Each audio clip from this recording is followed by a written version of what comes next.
इधर देखिए, मान लीजिए दो वस्तु है m1 और m2, उनको एक घर्षणहीन सतह पे म्यू इज इक्वल टू 0 पे रख दिया और पीछे वाले पे फोर्स लगाया आगे की तरफ। अगर आगे वाले पे फोर्स आगे की तरफ लगा दूं तो ये तो चली जाएगा। ये जुड़ा हुआ खुद से नहीं है, फेविकॉल से नहीं चिपका है भाई, अलग अलग है दोनों। जैसे मैं तुम्हें दिखाऊं यहाँ पे, ये मान लो, इसके लिए अपन आपको दिखाते हैं। जैसे ये है, मान लो ये नहीं दिखेगा, जैसे मान लो ये है, दो ब्लॉक है, देखो अच्छे से फील करो इसको, दो ब्लॉक है। अब इस आगे वाले पे मैं आगे फोर्स लगाऊं तो आगे निकल गया, पीछे वाला तो वही रह गया। अगर मैं चाहता हूं दोनों साथ चले तो देखो, इसको ऐसे धक्का मारूंगा, देखना, इसको ऐसे धक्का मारूंगा तो जो येलो कलर का बॉक्स है वो भी आगे जाता हुआ दिखाई दे रहा है। क्यों दिखाई दे रहा है? क्योंकि जैसे ही मैंने इस पे फोर्स लगाया तो इसमें संपर्क के कारण ये जो बक्सा है इस येलो वाले पे आगे फोर्स लगाया। अच्छा सर, संपर्क है तो आगे कैसे? संपर्क देखो ऊर्ध्वाधर है, फील करो संपर्क कैसा है, इन दोनों बॉक्स के बीच में संपर्क कैसा है, देखो ऐसा। तो ये वाला येलो कलर पे आगे, येलो कलर वाला छोड़ नहीं देगा, संपर्क दोनों का बनता है। तो येलो कलर वाला इस पे कहां लगाएगा? पीछे। समझ आया? तो देखो, अब आपसे पूछा है कि m1 m2 दो वस्तु रख दिया, इस पे आगे F फोर्स लगाया, तो निकाय का त्वरण, निकाय का त्वरण तथा m1 m2 के बीच अभिलंब, m1 m2 के बीच अभिलंब, m1 m2 के बीच अभिलंब, निकाय का त्वरण तथा m1 m2 के बीच में अभिलंब बताया। तो आपको क्या करना, देखिए ये दोनों वस्तु m1 और m2 चिपके हुए, एक साथ चिपके हुए मतलब रखे हुए, साथ में रखे हुए, ठीक है ना। अब मैंने इस पे F1 फोर्स लगाया, तो ध्यान से सोचो, अगर तुम सिर्फ m1 का FBD बनाओ, सिर्फ m1 का, इसको फील करो थोड़ा सा, पहला सवाल है तो एकदम फील के साथ पढ़ो। m1 है, इधर से फोर्स लगा F, और इस ऊर्ध्वाधर सतह पे पीछे वाले ऑब्जेक्ट पे पीछे और आगे वाले पे आगे अभिलंब लगेगा, तो पीछे वाले पे पीछे, इधर लगा अभिलंब m1 पे। और m2 की बात करोगे तो m2 पे आगे लगा अभिलंब n, m2 के पे क्षैतिज दिशा में एक अभिलंब भी है। सर ऊर्ध्वाधर दिशा का भी बल देखो। एक बात बताओ बेटा, अपने को पता है ना कि क्षैतिज में ही चल सकता है, हवा में अपने आप तो नहीं उड़ेगा, तो ऊर्ध्वाधर में हमें बल देखने की क्या जरूरत है? तुम्हें पहले ही बताया कि ये कहता है कि मैं अपना अपना देख लूंगा, तुमसे मतलब नहीं है। तो जब ये y में जा ही नहीं रहा तो मैं y पे पीटी बना के क्यों अपना डायग्राम बनता करूं? मेरी बात समझो, अगर ये आनत तल पे होता तो x और y दोनों देखना होता, अगर x y तल में जाता तो x y दोनों देखना होता। ये क्षैतिज तल पे रखा है और क्षैतिज तल पे ही आगे जाएगा, तो मुझे x और y दोनों देखने की जरूरत नहीं है, क्योंकि ये क्षैतिज में जा रहा है। इसका जो ग्रेविटेशनल फोर्स होगा वो नीचे होगा, उसका x में कोई मतलब नहीं है, तो mg बनाएंगे। समझ फील है कि नहीं है? y कहता है कि मैं अपना नहीं दूंगा, x कहता है ठीक है मुझे कोई मतलब ही नहीं है, मैं अपने में निकाल लूंगा। तो समझो यहां पे, तो अब यह है कि यहां पे इसका इक्वेशन लिखो, और ये दोनों चिपके हैं तो साथ ही चलेंगे, मैंने आपको दिखाया था दोनों अगर चिपके हैं तो साथ ही चलेंगे। तो इसका लिखोगे आगे F पीछे n, तो F माइनस n, ये हो गया इसका असंतुलित बल। किधर की तरफ है असंतुलित बल? सर आगे की तरफ, इसीलिए क्योंकि आगे देखो F है तो आगे ही धक्का मारने से चला था, तो आगे वाला फोर्स ज्यादा होगा, तो m1 पे आगे वाला फोर्स ज्यादा, F और n कम, तो नेट होगा F माइनस n बराबर इसका मास m1 त्वरण a। इसका देखोगे तो इस पे आगे एक लग रहा है n, तो n बराबर m2a। सिंपल सा ये दो इक्वेशन है, सिंपल सा एकदम दो इक्वेशन है। अब क्या करें, इन दोनों को ऐड कर देते हैं, ये इक्वेशन 1 और ये इक्वेशन 2, इसको नीचे लिख देते हैं, तो n बराबर m2a। इन दोनों को जोड़ दे तो आप ध्यान से देखेंगे n से n कट गया, जैसे ही यहां पे n से n कटा, देखो माइनस n और प्लस n जोड़ोगे तो ये कट जाएगा, तो f बराबर आ गया a common m1 plus m2। तो यहां से a बराबर अपन लिख सकते हैं f बटा m1 प्लस m2। अरे यार इसमें अभिलंब आया ही नहीं, अभिलंब कहां चला गया? ये जो पूरे निकाय का, इनका m1 का m2 का दोनों का त्वरण एक साथ चलने की वजह से सेम था, वो त्वरण अभिलंब पे निर्भर नहीं करा। ये त्वरण अभिलंब पर निर्भर नहीं करेगा, अभिलंब पर निर्भर नहीं करेगा। कहां आया अभिलंब? देखो ना। तो सर इसको ऐसे निकाल सकते थे क्या डायरेक्ट कि कुल असंतुलित बल, हां कुल असंतुलित बल F, देखो पूरे निकाय पे, पूरे निकाय M1 M2 दोनों को मिला लिया, पूरे निकाय पे कुल असंतुलित बल F बटा कुल द्रव्यमान M1 प्लस M2। ऐसे लिख सकते थे क्या? डायरेक्ट लिख लेते तो हो जाता है आंसर। हाँ सही है, क्योंकि ये वैसे भी अभिलंब पे निर्भर नहीं कर रहा। अब मेरी बात सुनना जो मैं कह रहा हूं, इन दोनों को साथ चलाने में, इन दोनों को साथ चलाने में अभिलंब का रोल है, इन दोनों को साथ चलाने में अभिलंब का रोल है, इन दोनों को जोड़ के रखने में अभिलंब का रोल है, लेकिन इस पूरे निकाय में त्वरण कितना उत्पन्न होगा उसमें अभिलंब का रोल नहीं है। क्यों सर? क्योंकि और ध्यान से सोचो तो इसको दोनों को मिला के एक वस्तु मान लो और सोचो कि अभिलंब इसको जोड़ के रखा है, तो देखो M2 पे अभिलंब आगे और M1 पे उतना ही अभिलंब पीछे। दोनों को एक निकाय मान लूंगा तो M1 पे अभिलंब आगे, M1 पे पीछे और M2 पे आगे, तो निकाय के लिए दोनों को मिला के M1 प्लस M2 को एक मान लूं तो उस पे जो अभिलंब लगा है वो शून्य हो गया। M1 पे लगा, M2 पे लगा, लेकिन दोनों को चिपका के एक मान लिया तो जितना N पीछे उतना ही N आगे। तो पूरे निकाय के लिए M1 और M2 को जोड़ के देखूंगा कि इस पे कुल असंतुलित बल कितना है, दोनों को जोड़ लिया तो अभिलंब बल होगा कैंसिल, आंतरिक बल हो गया वो।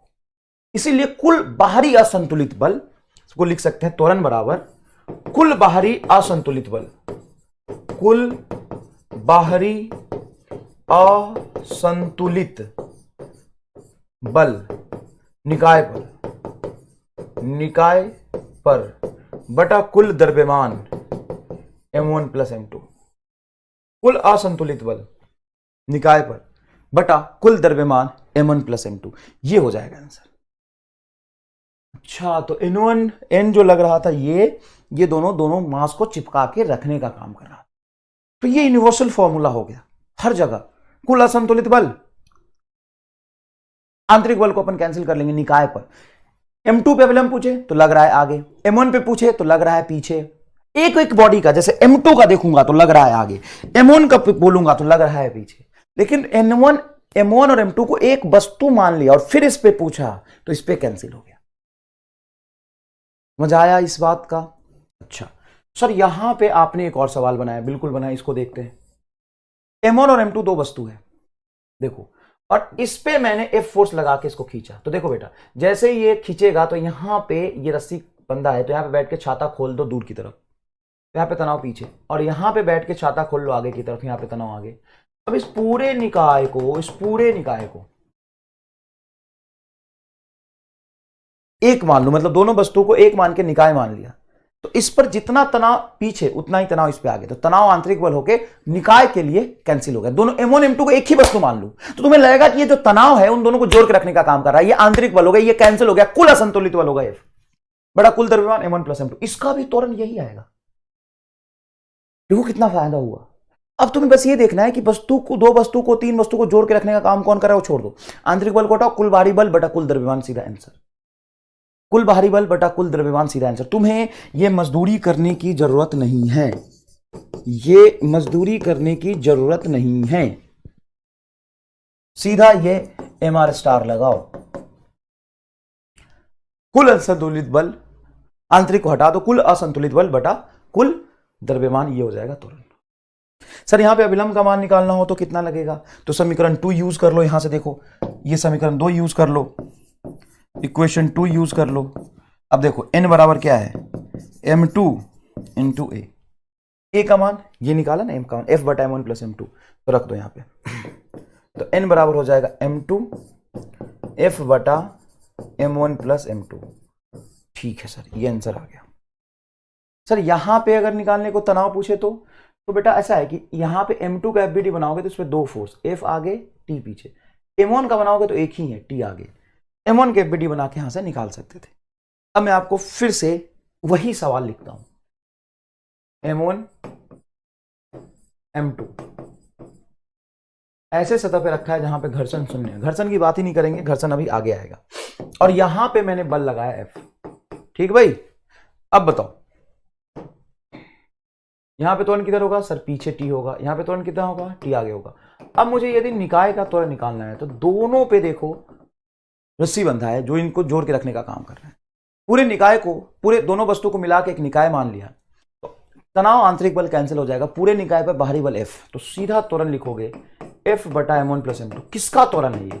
सर दोनों का है, पहला वस्तु भी इसी से चलेगा, दूसरा वस्तु भी इसी से चलेगा, जुड़ा है तार। ऐसा थोड़ी ना कि रस्सी खिंच के इलोंगेट हो गया, दोनों का त्वरण यहाँ पे सेम होगा, एक साथ चलेंगे। तो अगर ऐसा मैं धक्का मार दूं तो रस्सी लूज हो जाएगा, ये चलेगा ही नहीं, यही अकेला चलेगा फिर तो देखना पड़ेगा कि दोनों एक साथ चल रहे हैं या नहीं चल रहे हैं। ठीक है सर। अब तनाव पूछे तो M1 का FBD बना लो। M1 पे एक ही बल आगे लग रहा है। सर mg, अबे रामलाल वाई वाला नहीं लेना सर, mg वाई में है, x में त्वरण का, y का बल का कोई मतलब नहीं x में त्वरण निकालने के लिए। तो आगे तनाव T और M1 इंटू ए। ठीक है, तो T बराबर M1, ए का मान यहां रख दो, तो होगा F बटा M1 प्लस M2। बहुत सही। ये तनाव आ गया। तुम किसी तरीके से सॉल्व करोगे, यहां भी एबीडी बना के निकालोगे, तनाव यही आएगा। अब सबसे इंपॉर्टेंट बात ये है कि ये सब तो आ गया, तो कैसा लगा ये तरीका तुम्हें? ये तरीका तुम्हें कैसा लगा? तो ठीक है, बढ़िया है। त्वरण बराबर कुल असंतुलित बल बटा कुल द्रव्यमान करके निकाय का त्वरण निकाल लेंगे। निकाय में जितने वस्तु होंगे सबका त्वरण यही होगा, और तनाव का मान ऐसे निकाल लेंगे। बिल्कुल सही जा रहे हो बेटा। लेकिन अभी रुको, ये तुम्हें कहीं भी मिल जाएगा, लेकिन अब जो मैं बताने वाला हूं वो तुम्हें कहीं नहीं मिलेगा। अब मैं इससे भी आसान बना देता हूं इसको। अगर एग्जाम में पूछा गया सवाल है तो मैं इसको इससे भी आसान बना दूंगा। अब इससे आसान क्या बनाओगे सर? 2 लाइन में 2 चीजें निकल गई, और आसान MR स्टार। ये कहता है कि बताओ तुमको क्या चाहिए, क्या चाहिए, बताओ क्या चाहिए। सर हमको टेंशन की वैल्यू डायरेक्ट फील करा दो। आओ तुमको मैं टेंशन की वैल्यू डायरेक्ट फील कराता हूं। मेरी बात सुनना ध्यान से, टेंशन की वैल्यू डायरेक्ट फील कराता हूं। अब बताओ, सिस्टम को समझो, पहले सिस्टम को समझो। तो सिस्टम को तो समझ लिए, M1 है, M2 है, दोनों रस्सी से बंधा है, इस पे फोर्स लगा है तो चलेगा। अच्छा, जो भी टेंशन आएगा या एक्सीलरेशन आएगा M1 M2 पे डिपेंड करेगा। यस सर, M1 M2 पे डिपेंड करेगा। M1 एंड M2 की वैल्यू कितनी है सर? M1 एंड M2 की वैल्यू तो M1 M2 ही उसका मास है। मास 2 kg 4 kg नहीं दिया, नहीं दिया, नहीं दिया। अच्छा, M1 ज्यादा कि M2 ज्यादा? सर मास दिया ही नहीं, हो सकता है M1 का मास ज्यादा, हो सकता है M2 का मास ज्यादा हो। कुछ मास 2 4 6 kg लिखता तब तो बताते सर, वो तो वेरिएबल है। अच्छा, लेकिन फिर भी कितना हो सकता है सर? कुछ भी हो सकता है होने को तो। 0 सर, 0 कैसे हो जाएगा? मास है सर, 0 जीरो वैल्यू नहीं है क्या? 0 वैल्यू नहीं है क्या?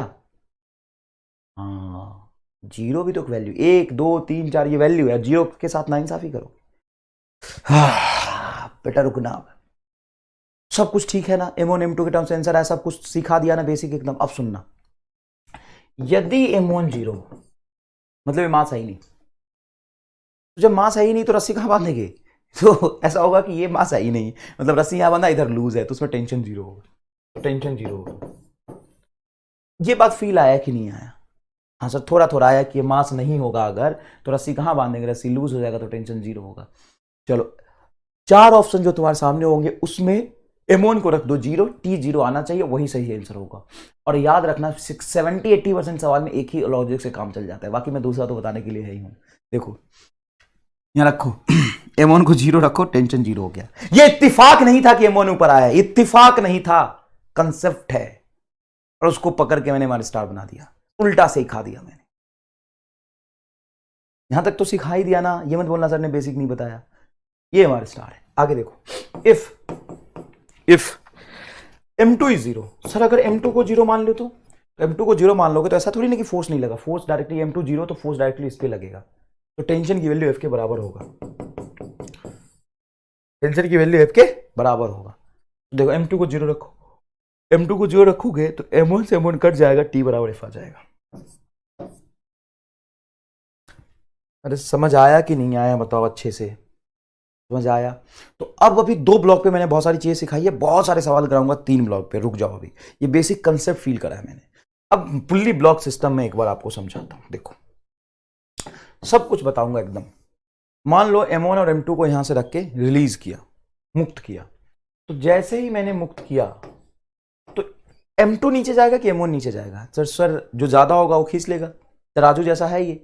मान लो M2 ज्यादा है तो नीचे गिर जाएगा, M1 ज्यादा है तो ये नीचे गिरेगा। तो मान लो कि M2 is greater than M1, ये अपन ने मान लिया, ज्यूम कर लिया, तो पक्की बात है M2 नीचे गिरेगा, ठीक है ना?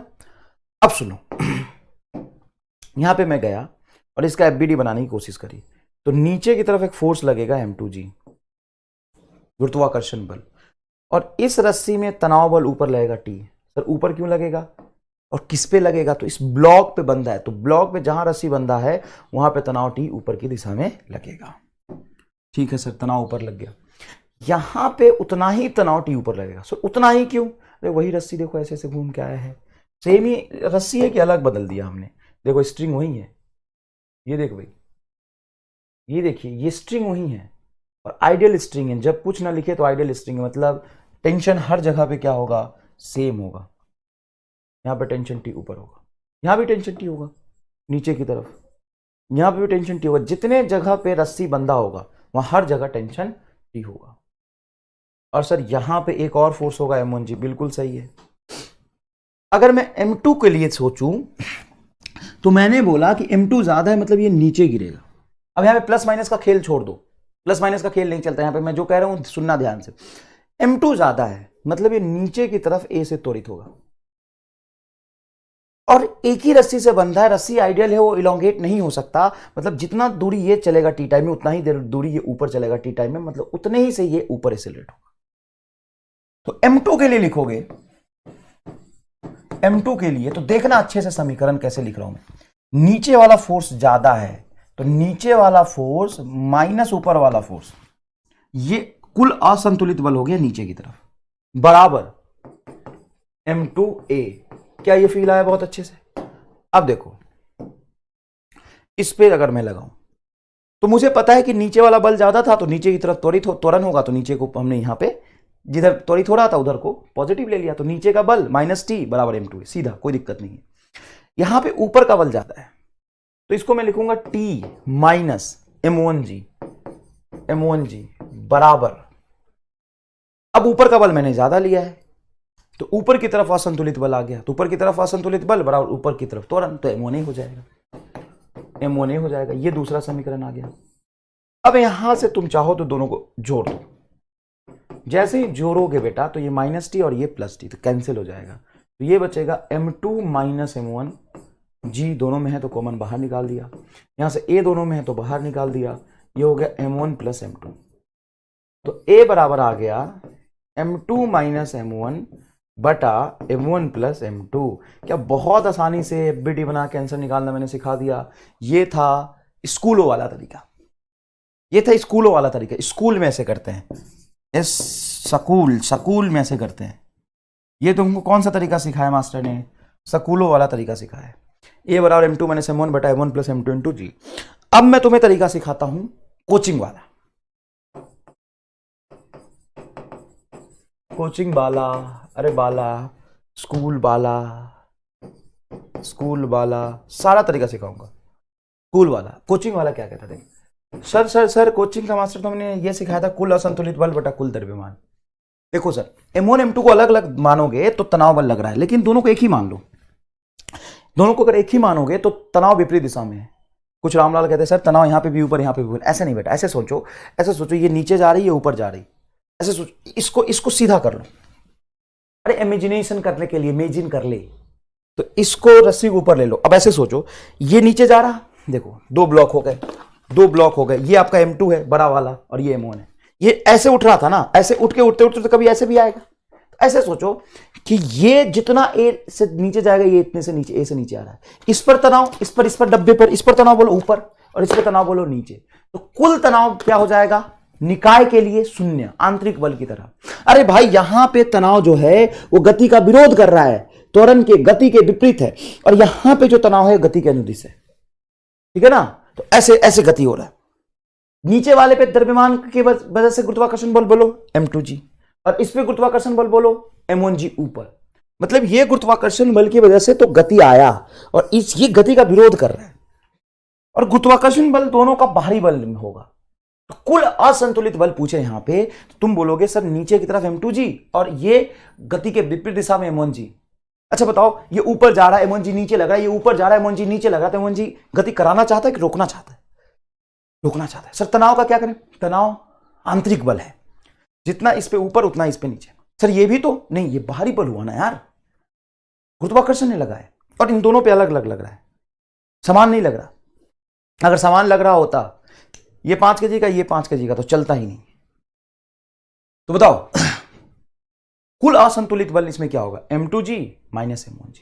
तो डायरेक्ट लिखो m2g माइनस m1g कुल असंतुलित बल बटा कुल द्रव्यमान m1 प्लस m2, ये आंसर आ गया।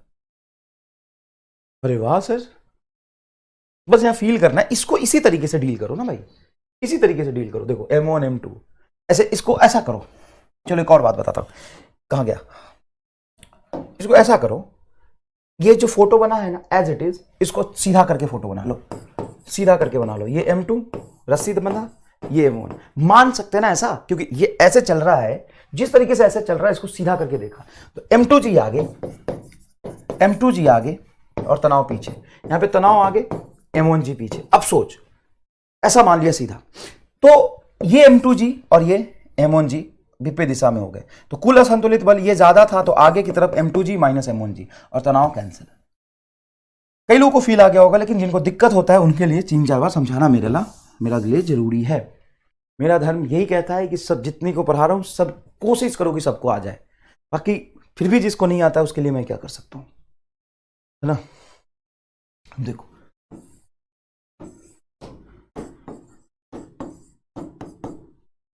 पहले मैंने तुम्हें सिखाया स्कूल वाला, फिर मैंने सिखाया कोचिंग वाला, और फिर मैं अपना सिखाऊंगा। सर अब इससे आसान क्या होगा, खड़ा हूं ना मैं यहां पे, इससे भी आसान बना दूंगा। अब सुन, इससे आसान कैसे बनाता हूं। यदि m1 बराबर m2 हो, यदि m1 बराबर m2 है, m1 और m2 का मान बराबर है, तो क्या होगा।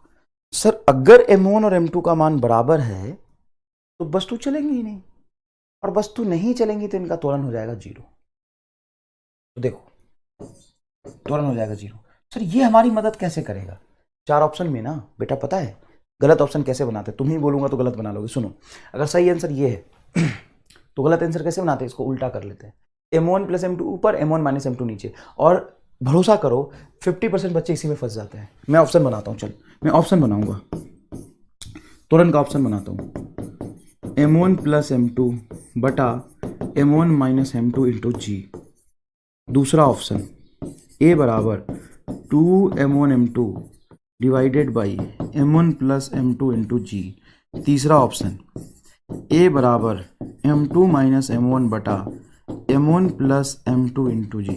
3 ही बनाए। चलो अब सोचो, मान लो कि मुझे फॉर्मूला याद नहीं है, मुझे कंसेप्ट याद नहीं है, मुझे कुछ भी याद नहीं आता, तो भी हमारे स्टार से तुम सही आंसर निकाल सकते हो। कुछ नहीं आता तुम्हें, सब भूल गए, ये सब भूल गए, सब भूल गए, तो भी सही आंसर निकाल लोगे। कैसे, तो सुनो, पहले सिस्टम को देखो और ये सोचो कि अगर इन दोनों का मास द्रव्यमान 5-5 केजी, 10-10 केजी, 20-20 केजी बराबर होता तो क्या होता। अगर इन दोनों का द्रव्यमान बराबर हो जाए तो ये रुक जाएंगे, विरामावस्था में आ जाएंगे, इनका त्वरण 0 होगा। अच्छा, मतलब m1 m2 बराबर तो त्वरण 0। अच्छा, ये तो मैं 5वीं क्लास के बच्चे को भी सिखा सकता हूं, या 5वीं क्लास की बच्चा भी इतना औकात रखता है कि ये चीज को फील कर ले, तू क्यों नहीं कर पा रहा। 5वीं क्लास के बच्चे को बोलो, 5वीं-6ठी क्लास के बच्चों को बोलो, बेटा एक रस्सी से बांध दिया, दोनों तरफ 10-10 केजी का वस्तु है, तो बताओ कौन नीचे गिरेगा। बोले अबे दोनों 10-10। ये तो सब्जी वाला यही करता है, बिना पढ़ा लिखा इंसान भी बता देगा कि 10-10 है तो कोई कहीं नहीं जाएगा, कोई कहीं नहीं जाएगा, मतलब त्वरण 0 होगा। त्वरण 0 होगा तो होगा, तो आओ ऑप्शन देखो। बच्चा इन सब ऑप्शन को एक ही नजर से देखता है। अबे तीसरा आंख खोल, तीसरा आंख है हमारा स्टार, तीसरा आंख का नाम है हमारा स्टार। देख m1 m2 बराबर रखते ही, m1 m2 बराबर रखते ही त्वरण 0 आना चाहिए। चल रखे यहाँ पे m1 m2 बराबर, तो ये m1 m2 बराबर, तो ये 2m और नीचे m माइनस m 0, 1/0 अनंत, अह अनंत, ओह अनंत। ये सही आंसर, ये है हमारा स्टार। कंसेप्ट भी नहीं लगाना, ये भी फील नहीं करना कि कुल असंतुलित बल क्या होगा। बोलो बेटा कैसा लगा, काम क्या आएगा फिजिक्स लास्ट एग्जाम में, बताओ। बुद्धि। हमारे स्टार का नाम बुद्धि है, बुद्धि। मन लगा के पढ़ो, मन लगा के पढ़ो, खींच के पढ़ो, जान लगा दो, उसके बाद देखो तो क्या क्या होता है। सिर्फ तनाव का मान कैसे निकालेंगे, तनाव के लिए समीकरण 1 में, समीकरण 1 में जाओ तनाव के लिए। यहां पे समीकरण कोई सा भी एक उठा लो, तो m2g माइनस टी बराबर m2a, m2g minus T, m2g minus T बराबर M2A, है ना। अब यहां पे A की वैल्यू रख दो, इसकी वैल्यू रखोगे A की, तो देखो M2G, T को उधर ले जाओ, M2A को उधर ले आओ, तो T बराबर हो जाएगा M2G, T को अपन ने इधर ले आया, इसको इधर ले आया, हाँ, तो M2 बाहर आ जाएगा, क्या आ जाएगा G माइनस A की वैल्यू रख दो, तो T बराबर M2G माइनस A की वैल्यू रख देते हैं। A क्या आया था बोलो सर? A आया था M2 माइनस M1 बटा M1 plus M2 into G, ये आया था, ठीक है। तो यहां से ध्यान से देखोगे तो तुम यहां पे G को कॉमन निकाल सकते हो, तो T बराबर आ जाएगा M1 इंटू M2, भैया कौन क्रैश कोर्स में पूरा ड्राइव करके पढ़ाता है। ये G बाहर आ गया, M1 प्लस M2 यहां जाएगा, तो ये M1 प्लस M2 और माइनस है, तो M2 वाला माइनस हो जाएगा और ये माइनस माइनस M1 प्लस हो जाएगा, तो यहाँ पे आएगा एलसीएम खुद लेना एक बार, तो एक लाइन खुद लिखो M1 प्लस M2 और ऊपर में आ जाएगा, अरे यार क्या किया मैंने, सॉरी, यहाँ से G बाहर आएगा तो सिर्फ होगा M2G, और जब एलसीएम लूंगा नीचे M1 प्लस M2 तो यहाँ जाएगा M1 plus M2, minus M2 से कैंसिल होगा, 2M1 आएगा। तो टेंशन की वैल्यू क्या आई, 2M1 M2 divided by 2M1 M2 G divided by M1 plus M2, यह टेंशन। सबसे पहले एक्सेलरेशन हो या टेंशन हो, इसको डायमेंशनली फील करो। जो एक्सेलरेशन आया था वो क्या आया था, M2 माइनस M1 बटा M2 plus M1 into G, ये एक्सेलरेशन आया था, और ये तुम्हारा टेंशन आया। ये बराबर देखो क्या, M2 माइनस M1 बटा M1 plus M2 into G, और T बराबर क्या है देखो 2M1 M2 G बटा M1 प्लस M2। इसको डायमेंशनली पहले फील करो, क्योंकि मैंने आपको बहुत पहले ही बताया था कि फॉर्मूले को याद रखने का सबसे बेहतर तरीका होता है डायमेंशन। तो डायमेंशनली इसको फील करोगे, तो देखना, द्रव्यमान में से द्रव्यमान घटाऊंगा, 4 kg में से 2 kg घटाऊंगा तो 2 kg बचेगा, 4 kg प्लस 2 kg 6 kg, तो kg बटा kg ऊपर नीचे कट जाएगा, और त्वरण का डायमेंशन देखो त्वरण के बराबर आ गया, मतलब डायमेंशनली सही है। यहां पे डायमेंशनली देखो, तो द्रव्यमान गुना द्रव्यमान, 2 द्रव्यमान है, और यहाँ पे द्रव्यमान प्लस द्रव्यमान, एक ही द्रव्यमान बनेगा, तो यहाँ पे 2 द्रव्यमान गुने में है, द्रव्यमान गुना द्रव्यमान, और यहाँ पे 1 द्रव्यमान बनेगा, तो 1 कट जाएगा, और द्रव्यमान गुना त्वरण बल होता है, मतलब ये भी बीमीय रूप से सही है। पहले बीमीय रूप से फील करना बहुत जरूरी है। अब तुम असल फिजिक्स में आ चुके हो, अब देखो क्या होगा। अभी तो ट्रेलर था, सिनेमा तो अब दिखाऊंगा मैं। कोई भी रिजल्ट अगर बीमीय रूप से गलत है, जैसे मैंने ये सवाल किया, तुम जाके कहीं भी देख लेना, इस सवाल में जब एक्सेलेरेशन पूछता है तो ये ऑप्शन जरूर होता है, तो बिना लॉजिक के ही गलत हो जाएगा ये, तो बीमीय रूप से देखो यहां पे त्वरण आ ही नहीं रही बीमा का, इस एक्सप्रेशन का बीमा त्वरण नहीं आ रहा, बल आ रहा है, मतलब ये गलत है, बल आ रहा है। तो पहले बीमीय रूप से फील करो। ये भी एक एमआर स्टार है कि पहला एमआर स्टार है हमारा बीमा, दूसरा एमआर स्टार है लॉजिक, और एमआर स्टार क्या कहता है कि यदि M1 0 है तो T 0 होगा, यदि M2 0 है तो T 0 होगा। बहुत आसान सर, ये क्या बता दिया, ये बता रहा हूं कि अगर मान लो M1 0 रख दूं तो एक तरफ से M1 नहीं है, बस M2 है, एक तरफ रस्सी बंधा एक तरफ नहीं बंधा, तो रस्सी लूज होता हुआ चलेगा। अगर M2 को 0 कर दूं तो M1 नीचे गिरेगा, रस्सी लूज हो जाएगा, तो M1 M2 दोनों में से किसी को 0 करूंगा तो तनाव 0 होना चाहिए। M1 M2 में से किसी को 0 करूंगा तो तनाव 0 होना चाहिए। देख लिया क्या है तनाव, 2M1 M2 गुने में, एक को 0 रख टेंशन 0, दूसरे को 0 रखोगे तो भी टेंशन 0। कान बंद कर ले अपना, नहीं समझ में आया ना, कान बंद कर ले। यहां तक समझा दिया ना, बीमीय रूप से सही कर दिया, डिराइव कर दिया, सब कुछ बता दिया, कान बंद करके आगे बढ़ जा।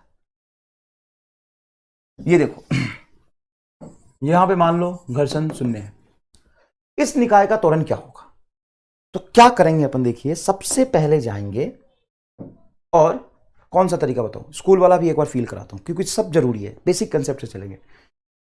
M2G का नीचे FBD बनाएंगे तो M2G, और यहां पे तनाव लगेगा ऊपर T, यहां पे तनाव वही रस्सी है तो T, और यहां पे M1G नीचे लगेगा, तो ये जो धरातल है उतना ही अभिलंब इस पे ऊपर लगा लेगा, N बराबर M2G हो जाएगा, सॉरी M1G हो जाएगा, N बराबर M1G हो जाएगा। ऊर्ध्वाधर में लिखना ही नहीं चाहिए था मुझे, क्योंकि ये वस्तु आगे त्वरित होगा और ये उतने ही त्वरण से नीचे जाएगा। अब ये सिस्टम थोड़ा सा समझना, जितने त्वरण से ये नीचे जाएगा उतने त्वरण से ये आगे जाएगा, इस पे वाई वाला बल त्वरण देने के लिए रिस्पॉन्सिबल है, और इसमें x वाला बल। x में कौन सा बल लग रहा है सर? सिर्फ तनाव। y में कौन सा लग रहा है? तो m2g माइनस टी। अगर तुम यहां पे लिखो बेटा, एक लाइन फील करने में कोई बुराई नहीं है, m2g नीचे और t ऊपर, नीचे ही जा रहा है तो नीचे वाला बल ज्यादा और ऊपर वाला बल कम। ज्यादा में से कम घटाएंगे तो नीचे की तरफ असंतुलित आ गया और नीचे त्वरण, तो हो जाएगा m2a। ये एक समीकरण है। और 36 दिशा में a त्वरण से चल रहा है तो सिंपल लिख सकते हो t बराबर m1a। अब इसको जोड़ दो, जोड़ दो। जैसे ही जोड़ोगे तो इधर जोड़ोगे तो minus T plus T cancel हो जाएगा, तो ये बचेगा m2g और ये बचेगा आपका a m1 प्लस m2। तो a बराबर आ जाएगा m2g बटा m1 प्लस m2। ये त्वरण आ गया। क्या गया बेटा? त्वरण आ गया। सर ये त्वरण अपन डायरेक्ट लिख सकते थे क्या? और क्या? कैसे सर बताना, एक बार सुनो। m2g नीचे और t ऊपर, इसको सीधा मान लो। इमेजिन करो एक बार, समझना जरूरी है। ये m1 है और ये m2 है। ये है नीचे लेकिन एक बार सीधा मान लो, क्योंकि जितने त्वरण से ये नीचे चल रहा है उतनी त्वरण से ये आगे जा रहा है, ये जितने त्वरण से आगे उतने त्वरण से ये नीचे, तो इसको सीधा मान लो ना एक बार इमेजिन करने के लिए। तो इस पे आगे m2g और t पीछे और इस पे t आगे। सर इसका m1g तो ऊर्ध्वाधर लग रहा है ना m1g, इसको तो यही रखा था, इसको सीधा माना है। तो सीधा माना है तो आगे की तरफ देखो m2g, जिधर गति कर रहा है उधर m2g, तो त्वरण लिखोगे तो इसका तो कोई काम नहीं। कुल असंतुलित बल में आएगा सिर्फ m2g बटा कुल द्रव्यमान m1 प्लस m2। ये आया कुल असंतुलित बल। तो नीचे का m2g और इसका कुछ है नहीं, तनाव आंतरिक रूप से कैंसिल हो जाएगा, तो m2g बटा m1 प्लस m2। अब मेरा वाला तरीका देखो, दो तरीके बताया तुम्हें, ये स्कूल वाला, ये कोचिंग वाला, और MR स्टार ये है। तुम बेटा एक बहुत बेसिक सी बात कहूंगा, उसको महसूस करना थोड़ा। मैं ये कहता हूं कि मान लो बेटा कि M1 जो है ना वो 20 kg है या कुछ है, बहुत भारी है, M2 शून्य है। तो ऐसा मान लो कि M2 शून्य है, यहां से रस्सी बांध के लटका दोगे, यहां से ऐसे रस्सी बांध के लटका दोगे, एक M है और यहां से रस्सी बांध के लटका दोगे, कोई द्रव्यमान तुमने ये नहीं जोड़ा, तो नीचे गिर जाएगा क्या? नहीं सर, ये द्रव्यमान अगर नहीं होगा तो इसको नीचे खींचने के लिए कोई है ही नहीं, और इसका गुरुत्वाकर्षण बल तो इस पे सतह का अविलंब बैलेंस कर लेगा। मतलब पक्की बात है कि सिर्फ m2 को यदि मैं जीरो मानूं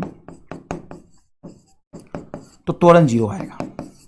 इसको तुम्हें महसूस करना है, तभी तुम्हें फिजिक्स समझ में आएगा। मैं तुम्हें कहूं कि मैंने तुम्हें फिजिक्स समझा दिया तो कुछ नहीं समझाया यहां तक, इसको फील करोगे तो और कंसेप्ट दिखेगा।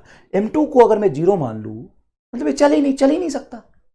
सर अगर m1 को जीरो मान लोगे तो देखो बेटा, अगर मैं m1 को जीरो मान लेता हूं मतलब यहां पे सिंपल एक रस्सी बंधा, उधर कोई वस्तु नहीं बंधा, इसको यहां से छोड़ा तो अकेला वस्तु है, अकेला वस्तु है। ले भले ही देख ये चल, ये मैंने इसको यहां से रख, अरे यार पहले ही भाग गया, पहले ही मत भागो। यहां से मैंने इसको रख के छोड़ा है ना, देखो टेबल पे ऐसे रखा है, अरे टेबल भी है मेरे पास, सब है। अब लो, अब आएगा मजा। अब बोल रहा हूं कि ऊपर वाला वस्तु M1 है ही नहीं, इसको रख के छोड़ा तो जी से त्वरित कर जाएगा, पीछे तो कुछ है ही नहीं। अगर पीछे कुछ है तो ये जी से त्वरित नहीं हो पाएगा, अगर पीछे कुछ है तो ये जी से त्वरित नहीं हो पाएगा। अब पीछे लगा देता हूं मैं, ये देख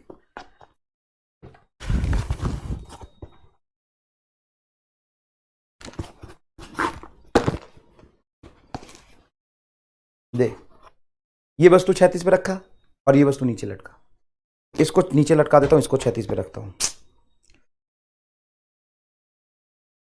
तो बेटा जब ये नीचे जाएगा, यहां पे लटका के छोड़ता हूं, देखो जब ये नीचे जाएगा तो पीछे वाला भी गति का थोड़ा सा क्या करेगा, विरोध करेगा। देखो अब मैं इसको लटका के छोड़ता हूं तो थोड़ा सा धीरे गिरा, जी से त्वरित नहीं हुआ। लेकिन अगेला अगर होता, पीछे वाला वस्तु अगर नहीं है तो ये मुक्त रूप से गति कर जाएगा, ए का मान जी के बराबर होगा।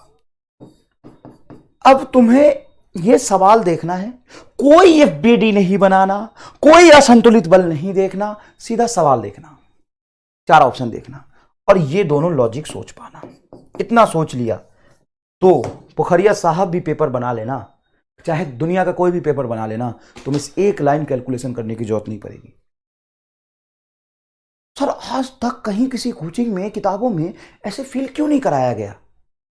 मुझे क्या पता, मैं बता रहा हूं तो सीख लो ना। ऐसा तो हमने नहीं देखा, कोई बात नहीं। अब देखो ना, मैंने आपसे कहा था, देखो बेटा शुरुआत जब होती है ना किसी भी नई चीज़ की, उसके साथ कंफर्टेबल होने में समय लगता है। मुझे थोड़ा समय दो, 2-3 चैप्टर पढ़ोगे ना तो तुम मेरे साथ, मेरा और तुम्हारा फ्रीक्वेंसी मैच हो जाएगा, और फिर देखो ये चीज़ तुम्हारे कैसे दिमाग में घुसता है। अभी तो शुरुआत हुआ है। रोटेशन जैसा चैप्टर, रोटेशनल मोशन, मैं तो सबसे मतलब मुश्किल नाम उठा रहा हूँ। रोटेशनल चैप्टर एक चैप्टर है, तो अगर मैं पूछूं कितने परसेंट लोगों को दिक्कत है उसमें, तो 90% कहते हैं कि सर रोटेशनल मोशन में फील नहीं आता, या रोटेशनल मोशन के सवाल थोड़े मुश्किल होते हैं। मेरे पे अगर मैं तो कहूँ और तुम भरोसा कर पाओ तो सुनो, रोटेशनल मोशन ऐसा चैप्टर है कि मेरे से एक बार पढ़ने के बाद बच्चे को आज तक नीट में जितना सवाल है ना उसका सीधा आंसर याद नहीं, सवाल देखते दिख जाता है। पढ़ा दूंगा, सवाल देखोगे और तुम्हें दिख जाएगा कि ये आंसर है, बिना कैलकुलेशन किए। रोटेशनल मोशन की बात कर रहा हूं, बिना सिंगल लाइन कैलकुलेशन किए तुम्हें सारे सवाल का आंसर ही याद होगा, और दिमाग पे जोर नहीं डालना, सीधे याद हो जाएगा। अभी तो फिजिक्स शुरू हुआ है, देखते जाओ आगे। समझ में आया कि नहीं है? तो ये कहानी है। अब सर इसमें तनाव पूछा जाए तो यहां से इक्वेशन 2 यूज कर लो, समीकरण 2 से t बराबर m1a, तो t बराबर इधर m1 और a की वैल्यू ये रही, तो ये हो जाएगा m2g बटा m1 प्लस m2। यहां भी किसी भी द्रव्यमान को शून्य रखोगे तो तनाव शून्य होना चाहिए। सबसे पहले तो बीमा सही है इसका, सबसे पहले तो बीमा सही है, उसके बाद रिजल्ट सही है। अब मेरी बात सुनो, ये जो तनाव है उसका फील मैं अपने दिमाग में पहले जब मैं खुद पढ़ता था तो ऐसे सेट किया था, दोनों वस्तु नीचे लटका तो तनाव 2m1 m2 बटा m1 प्लस m2, और एक वस्तु नीचे लटका तो तनाव m1 m2 g बटा m1 प्लस m2। ठीक है ना, एक वस्तु नीचे लटका तो m1 m2 g बटा m1 प्लस m2 है ना, एक वस्तु नीचे लटका। दो वस्तु नीचे लटका तो 2m1 m2 g बटा m1 प्लस m2। ठीक है बेटा, चलो अब कांस्टेंट रिलेशन समझने से पहले ये समझाऊंगा। कांस्टेंट रिलेशन पहले जितने भी अभी आपको बेसिक थ्योरी विजुअलाइज कराया है उस पे आपको सवाल कराया जाए, उस पे पहले सवाल कराया जाए। ये देखिए, भार mg को एक रस्सी के मध्य में लटकाया गया है जिसके दोनों सिरों पर समान स्तर, दोनों सिरे समान स्तर पे, दोनों सिरे समान स्तर पे मतलब ऐसे है, दोनों सिरे समान स्तर पे मतलब ऐसे है, और mg को मध्य, रस्सी के मध्य ऐसे लटका दिया गया। ठीक है, तो रस्सी की क्षैतिज लंबाई कम है, रस्सी की क्षैतिज लंबाई कम है, बहुत ज्यादा नहीं है, क्षैतिज लंबाई कम है, तो रस्सी को पूर्णतः सीधा रखने के लिए आवश्यक न्यूनतम बल क्या होगा? रस्सी को पूर्णतः सीधा रखने के लिए आवश्यक न्यूनतम बल क्या होगा? देखो ये कह रहे रस्सी एकदम सीधा रहना चाहिए, रस्सी एकदम सीधा रहना चाहिए, तो मान लो ये कहीं जोड़ा नहीं, रस्सी एकदम सीधा रहना चाहिए, इधर खींचा F और इधर खींचा F, रस्सी एकदम सीधा रहना चाहिए, एकदम सीधा X में, और M लगने से यहां पे जो तनाव नीचे आएगा वो mg के बराबर आएगा। तो ये तनाव mg के बराबर क्यों? क्योंकि बेटा जितना t ऊपर होगा उतना ही यहां mg नीचे होगा, ये इसको विराम में रखना है। तो एक बात बताओ, क्षैतिज दिशा में इस पर बल कितना है? F, और इधर भी F, और ऊर्ध्वाधर में नीचे mg, तो y एक्सिस में देखोगे तो यहां पे mg लग रहा है नीचे, यहां पे तनाव के फॉर्म में mg नीचे लग रहा है, और ऊपर कोई बल नहीं, ऊर्ध्वाधर में, ऊर्ध्वाधर में ऊपर कोई भी बल नहीं है, तो ये संतुलित हो ही नहीं पाएगा, असंभव है ये, और असंभव का नाम ही है अनंत। अरे असंभव का नाम ही तो अनंत है। मतलब ये कह रहा है, ऐसे समझो कि दो, एक रस्सी लिया, एक क्या लिया? रस्सी लिया, देखो ये रस्सी लिया, ये रस्सी लिया, और रस्सी को सीधा रखना है, और बीच में कोई द्रव्यमान लटका दो तो भी रस्सी सीधा रखना है। अरे भाई बीच में द्रव्यमान लटकाओगे तो रस्सी तो थोड़ा ऐसे होगा ना, बीच में कोई द्रव्यमान लटकाओगे तो रस्सी तो थोड़ा ऐसे होगा। इसमें देखो इधर तनाव और इधर तनाव, अब ये तनाव का ऊपर घटक आएगा जो इसको बैलेंस कर लेगा। तुम कह रहे हो रस्सी सीधा रखना है, मतलब ये सीधा x में रखना है, तो x में रस्सी रख के y के बल को कैसे संतुलित कर लोगे? मैंने पहले बताया x कहता है मैं y का कुछ नहीं हूं। ऐसा सिचुएशन अगर प्रैक्टिकली बनाया जाए, तुम घर में करके देख लो, ऐसा रस्सी ले लो और बीच में कुछ लटकाओ तो रस्सी थोड़ा टेढ़ा हो जाएगा। क्यों रस्सी टेढ़ा हो रहा है? क्योंकि रस्सी का जो तनाव बल है उसका घटक ऊपर आना चाहिए, क्योंकि यहां पे नीचे की तरफ बल जो y में लग रहा है उसको ऊपर की तरफ लग के संतुलित करना पड़ेगा। समझ में आया? तो इसलिए अनंत बड़ी बल की आवश्यकता पड़ेगी। अब आओ इधर, मजा आएगा। 4 kg, 2 kg, 1 kg द्रव्यमान के 3 block A B C, NEET का सवाल है, नीट का सवाल है। ए का मान बोलो, बोलते जाओ, A B C, A B C, A B C. यहां पे देखो ये ए बी सी, मतलब ए का मास 4 kg, बहुत बढ़िया, और इसका मास 2 kg और इसका मास 1 kg। घर्षणहीन मतलब यहां पे घर्षण गुणांक 0 है। यदि 4 kg ब्लॉक पर 14 न्यूटन का बल लगा है, यहां पे 4 kg ब्लॉक पर ये देखो बल लगाया है 14 न्यूटन का, बहुत सही बहुत सही। अब बताओ 14 न्यूटन का बल आरोपित किया जाता है, तब ए बी के मध्य संपर्क बल क्या होगा? ए और बी के मध्य संपर्क बल क्या होगा, ये पूछा है। मैंने 2 ब्लॉक रख के आपको समझाया थ्योरी, क्योंकि थ्योरी समझने के लिए बहुत आसान इलस्ट्रेशन लेना होता है। अब सवाल करना है तो वही थ्योरी काम आएगा। 2 के लिए जो सही था वो 3 के लिए सही होगा। अब सुनो सर, अपना एमआर स्टार लगाओ। अब सुनो, धीरे धीरे मैं चीजें आप तक पहुंचाऊंगा। सुनो, यहां पे जो मैं लास्ट में एमआर स्टार समझाया था ना कि M1 के मास को 0 मान लेता हूं, वो नहीं लगेगा सर। उसका क्या फायदा? फायदा तो जबरदस्त है, सिखाऊंगा। यहां नहीं लगेगा। क्यों सर? क्योंकि यहां पे जो मास है वो दे दिया 4 kg। अब 4 kg को 1 kg थोड़ी ना मान सकता हूं, 4 kg है तो है। वो M1 देता तो M1 की वैल्यू कुछ भी हो सकती थी, लेकिन वो 4 kg दिया तो 4 kg होगा। ठीक है बेटा, तो यहां पे कोचिंग वाला तरीका तो आपको सिखाया था ना। देखो, त्वरण बराबर निकाय का कुल असंतुलित बल, ये तीनों चिपक के एक साथ चलेंगे तो इसको निकाय मान लो। अब इनके बीच का विलंब इसको जोड़ने का काम कर रहा है, वो आंतरिक हो गया। तीनों पे नेट देखोगे तो 0 आएगा। कुल असंतुलित बल 14 बटा कुल द्रव्यमान 4 2 6 1 7, तो त्वरण हो गया 2 मीटर पर सेकेंड स्क्वायर। वाह सर, ये तो बड़ा आसान है। त्वरण हो गया 2 मीटर पर सेकेंड स्क्वायर। अब मुझे क्या चाहिए? ए और बी के मध्य बल। तो ए का एफबीडी बनाओ सर, वाई ए का, वाई नॉट बी का। बी का इसीलिए नहीं क्योंकि बी पे ये भी अभिलंब लगाएगा, ये भी लगाएगा, तो बी छोड़ो, ए का बनाओ। ए पे बेटा अच्छे से सोचना, अच्छे से एकदम सोचना, अभिलंब कैसे दर्शाते हैं। तो इसका संपर्क है ऊर्ध्वाधर जाके 2 लाइन खींचेंगे, पीछे वाले पे पीछे और आगे वाले पे आगे। तो ए पे नॉर्मल कहां है? पीछे। ए पे नॉर्मल कहां है? पीछे। और ए पर बाहरी बल कितना लगा था? 14 न्यूटन डायरेक्टली ए पे लगा था। और ए का त्वरण आगे की तरफ, इधर धक्का मारोगे तो आगे की तरफ 2 मीटर पर सेकेंड स्क्वायर है, 2 मीटर पर सेकेंड स्क्वायर। तो सोचो, हमें पता है कि त्वरण आगे है, मतलब आगे वाला बल ज्यादा होगा, तो आगे की दिशा में कुल असंतुलित बल लिखेंगे F माइनस एन। एफ मतलब 14 लिखो ना डायरेक्ट भाई, 14 माइनस एन बराबर है ए का द्रव्यमान इंटू ए का त्वरण। तो एन निकालने के लिए आप माइनस एन है तो उधर ले जाओ, तो एन बराबर हो जाएगा 14 माइनस एम को इधर ले आओ। तो ये 4 और 2, इधर 4 और 2 8, तो बराबर 6 न्यूटन। तो अभिलंब बराबर आ जाएगा 6 न्यूटन। ये रहा आपका। यहां भी कहां कैलकुलेशन किया, ये तो लगाया। ए बराबर 14 बटा 7 मतलब 2 मीटर पर सेकेंड स्क्वायर। आंसर सिखाया ना अच्छे से, बताओ। आओ आगे, ये देखो यहां भी अब समस्या है कि 4 kg मतलब 2 kg और 1 kg दे दिया। चित्र में 2 ब्लॉक तंत्र की व्यवस्था प्रदर्शित है। 1 kg तथा 2 kg पर कार्यरत नेट बल क्रमशः है 1 kg, अच्छा 2 kg पे कार्यरत नेट बल क्रमशः है। दोनों पे नेट बल कितना लग रहा है ये पूछा। ओ हो, ओ माय गॉड, नेट बल। अब सुनो, सबसे पहले तो ये नेट बल अगर दोनों पे निकालना चाहता हूं, दोनों को अलग अलग रख के बात करूंगा तो संपर्क में होने की वजह से दोनों पे लगेगा एक अभिलंब। संपर्क होने की वजह से दोनों पे लगेगा एक अभिलंब। और अभिलंब कैसे? तो संपर्क सतह पे जाओ, 2 लाइन खींचो, आगे वाले पे आगे, पीछे वाले पीछे, ये अभिलंब। ये तरीका तुम्हें कैसा लगा? आगे वाले पे आगे, पीछे वाले पे पीछे, बस। अब सुनो, पूरे निकाय को 1 मान लो, तो ये 2 kg और 1 kg को 1 मान लोगे तो ये अभिलंब बल आंतरिक हो गया, कैंसिल। बाहरी असंतुलित बल 6 है, ए बराबर 6 बटा 3 मतलब 2 मीटर पर सेकेंड स्क्वायर। एक ही झटके में त्वरण आ गया। अब तुम सिर्फ ये निकाय का निकाला है, दोनों एक साथ चल रहे होंगे, ये निकाय का निकाला। अब सिर्फ 1 kg की बात करो, तो सिर्फ 1 kg की बात करोगे तो 1 kg में आगे लग रहा है 6 न्यूटन डायरेक्ट, देखो 1 kg पे लगा है, और पीछे लग रहा है n। जा कहां रहेगा निकाय?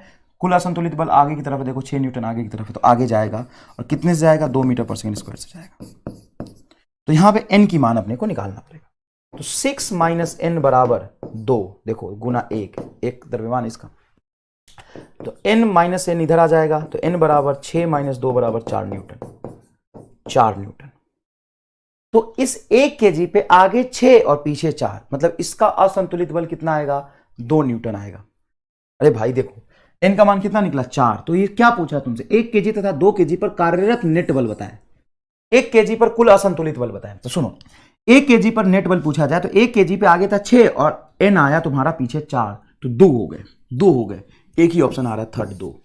अब तुम 2 kg का देख लो, तो 2 kg का एफबीडी बनाओगे तो इस पे एक ही असंतुलित बल लग रहा है n आगे, तो n निकालने की जरूरत कहां है? जो n यहां लग रहा था वही n यहां लग रहा होगा। अरे एक समान परिमाण का आगे और पीछे लगता है ना, तो n का मान तो इस पे 2 kg पे एक ही लग रहा है n, जो कि 4 न्यूटन है। तो देखो आ गया 4 न्यूटन। ये से ऐसे ही एकदम सवाल नीट में पूछे जाते हैं, एकदम ऐसे ही एनएलएम से। देखो बेटा एकदम तुम्हें फील आया कि नहीं है? बढ़िया सवाल एनएलएम का माना जाता है ये। आगे देखिए, एक आदमी हल्की रस्सी पर नीचे की ओर उतर रहा है। अब देखो यहां पे एकदम बढ़िया सवाल है ये।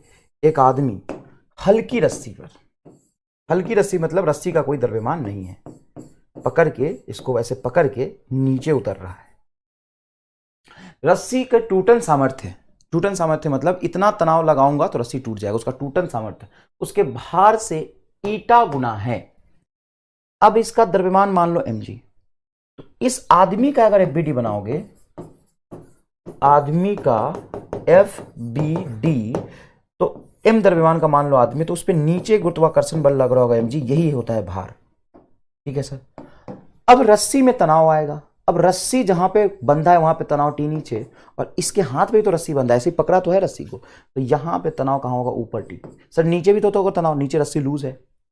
नीचे अगर रस्सी बढ़िया से दिखाया जाए तो नीचे का रस्सी जो होगा ना वो दोनों तरफ से बंधा नहीं है, तो नीचे वाला रस्सी तुमको कुछ ऐसा दिखेगा। ये रस्सी तो पूरा एकदम सीधा आएगा, टेढ़ा दिखेगा, देखो पूरा टेढ़ा दिखेगा, और यहाँ पे तनाव ऊपर की तरफ होगा टी। तो आदमी पे तनाव कितना लग रहा है? ऊपर टी लग रहा है। ठीक है, तनाव टी लग रहा है। तब आदमी का अधिकतम संभव त्वरण नीचे कितना हो सकता है? अधिकतम संभव त्वरण जब रस्सी ठीक टूटने की स्थिति में हो, अच्छा जब रस्सी ठीक टूटने की स्थिति में हो तब आदमी का त्वरण कितना हो सकता है? जब रस्सी ठीक टूटने की स्थिति में हो, मतलब उसमें तनाव टूटन सामर्थ्य के बराबर आ गया। टूटन सामर्थ्य कितना है? तो भार का ईटा गुना, मतलब जो ये तनाव है ना वो ईटा mg हो गया है। कितना हो गया? ईटा mg। तो देखो यहाँ पे ये है ईटा mg हो गया है। रस्सी टूटन सामर्थ्य, रस्सी पर नीचे उतर रहा है, तो नीचे उतर रहा है, तो नीचे उतर रहा है, तो नीचे वाला बल ज्यादा होगा, mg माइनस ईटा mg, ये कुल असंतुलित बल हो गया। अच्छे से फील करो। देखो इस आदमी का एफबीडी बनाओगे तो इस आदमी नीचे जा रहा है, नीचे त्वरित हो रहा है, नीचे की तरफ एक गुरुत्वाकर्षण बल mg, और इस आदमी पे रस्सी ऊपर फोर्स लगा रहा है। अगर रस्सी छोड़ दे तो फ्री फॉल कर जाएगा। रस्सी पकड़ा हुआ है और धीरे धीरे नीचे आ रहा है, मतलब रस्सी ऊपर बल लगा रहा है, और वैसे भी जहां पे रस्सी बंधा होता है उसके ऊपर लगाता है बल। तो mg माइनस ईटा mg बराबर ma, सॉरी m इंटू ए। यहां से m से m कैंसिल होगा, तो a बराबर आएगा बेटा, g कॉमन निकाल लो 1 माइनस ईटा। देखो यहां से g बाहर निकालोगे तो यहां पे बचेगा 1, और ईटा g है, g बाहर निकल गया माइनस ईटा, तो a बराबर g 1 माइनस ईटा, a बराबर g 1 माइनस ईटा, ये आंसर। कोई खास बात नहीं बेटा, एकदम आसान बात है। इधर देखो, दो ब्लॉक के मध्य संयोजित रस्सी में तनाव क्या है? दो ब्लॉक के मध्य रस्सी में संयोजित तनाव क्या? देखो अब दो ब्लॉक को मैं सीधा चिपका देता था, 3 ब्लॉक को चिपका देता था, 2 ब्लॉक को रस्सी से बांधा था और एक तरफ बल लगाया था। अब यहां देखना, चिकनी सतह मतलब यहां पे घर्षण गुणांक क्या है? 0। यहां पे घर्षण गुणांक का मान क्या है? 0। अब मेरी बात सुनना, यहां पे तनाव कुछ टी होगा पीछे, तो यहां पे तनाव कुछ टी होगा आगे, वो तो पक्की बात है, होना ही है। अगर मैं इंडिविजुअल 4 kg को देखूं तो इस पे F1 आगे 20 न्यूटन और T पीछे। 2 kg को देखूं तो इस पे 10 पीछे और T आगे। लेकिन मैं दोनों को एक निकाय मान लूं,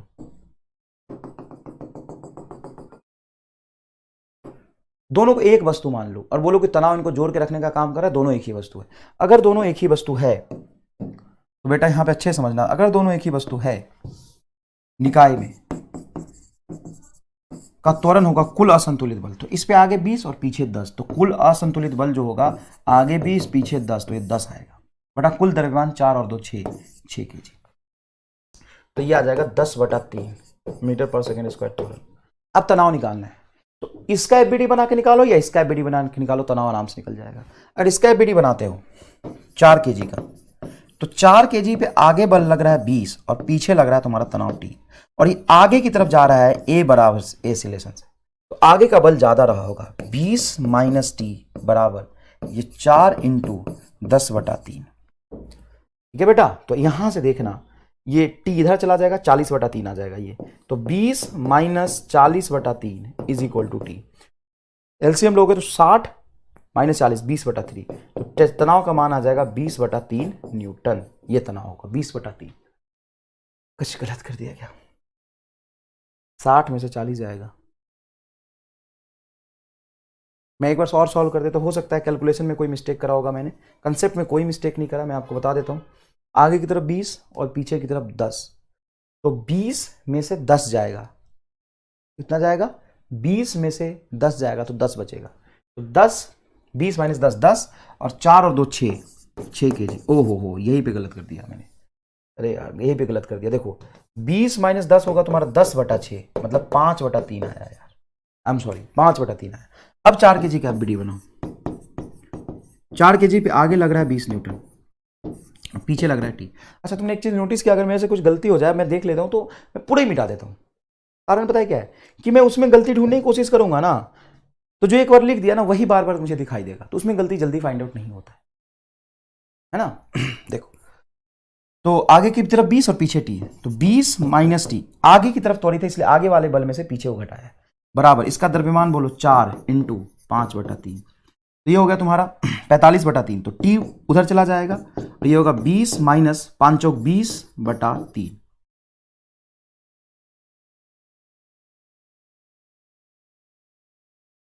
तो ये हो जाएगा 20 × 3 60, 60 - 20/3, तो ये आ गया तुम्हारा 40/3 न्यूटन। 40/3 न्यूटन ये आ गया जवाब, 40/3 न्यूटन। ठीक है बेटा, 40/3 न्यूटन। बहुत आसान है, एक ही कंसेप्ट पे आपको लग रहा होगा कि सवाल वैसे ही होते हैं, थोड़ा सा बुद्धि लगाना होता है अपने को, कोई खास बात नहीं है। आइए आगे देखते हैं। दो वस्तु M1 तथा M2 को एक हल्की रस्सी से जोड़ा गया है, ओके, तथा रस्सी को एक घर्षण रहित तथा द्रव्यमान रहित, ये आइडियल पूरा हो गया है। घर्षण रहित मतलब घर्षण भी नहीं है, द्रव्यमान रहित, घिरनी के ऊपर से होकर गुजरता है, घिरनी के ऊपर से होकर गुजरता है, ऐसे। ये सवाल अभी कराएंगे अपन, रुक जाओ, कुछ कारण है, वो सवाल मैं कराऊंगा, मुझे याद रहेगा, चिंता मत करो। वो सवाल में कंसेप्ट लगेगा, एक अलग तरह के कंसेप्ट से मैं कराऊंगा, उसको रहने दो। यहां देखो, नीचे दिए गए चित्र में एम द्रव्यमान का ब्लॉक किसी त्वरण से गति करेगा। एम द्रव्यमान का ब्लॉक कहां है? ये किस त्वरण से गति करेगा? अब सुनो, कभी ऐसे सवाल भी पूछे जाते हैं आपसे, तो आपको क्या करना है सुनिए। इन दोनों को चिपका के एक मान लो। क्यों भाई? मान सकते हैं ना, जितना तनाव इस पे ऊपर उतना ही तनाव इस पे नीचे, तो इनको एक मान लो। 3 और 2 हो जाएंगे उधर 5, और इधर होगा m। तो डायरेक्ट आंसर लिख सकते हो तुम, डायरेक्ट आंसर लिख सकते हो बेटा, डायरेक्ट आंसर लिख सकते हो यहाँ पे a बराबर 3 और 2 5, तो ये होगा 5m माइनस m बटा 5m प्लस m इंटू जी। अरे वही बेटा, वही फॉर्मूला लगाया, कुल असंतुलित बल। अच्छा इसको एक नहीं मान सकते, ये तो इधर है ना, तो इसको दोनों को चिपका के एक मान लो, क्योंकि जितना तनाव इस पे ऊपर उतना ही तनाव इस पे नीचे, तो इनको एक ही निकाय मान सकते हो तुम। तो इधर वाला वस्तु हो गया 5 kg का, इधर 5m का, और इधर हो गया m का। 5 से m जाएगा तो 4m, तो 4m बटा 5m plus m 6m into जी, तो m से m कटेगा तो 2/3g, 2g/3, ये त्वरण आ जाएगा। a बराबर आ जाएगा 2g/3। आपको समझ आया ये बात? a बराबर आ जाएगा 2g/3, 2g/3। a is equal to, त्वरण इज इक्वल टू आ जाएगा 2g/3। ठीक है बेटा, चलो।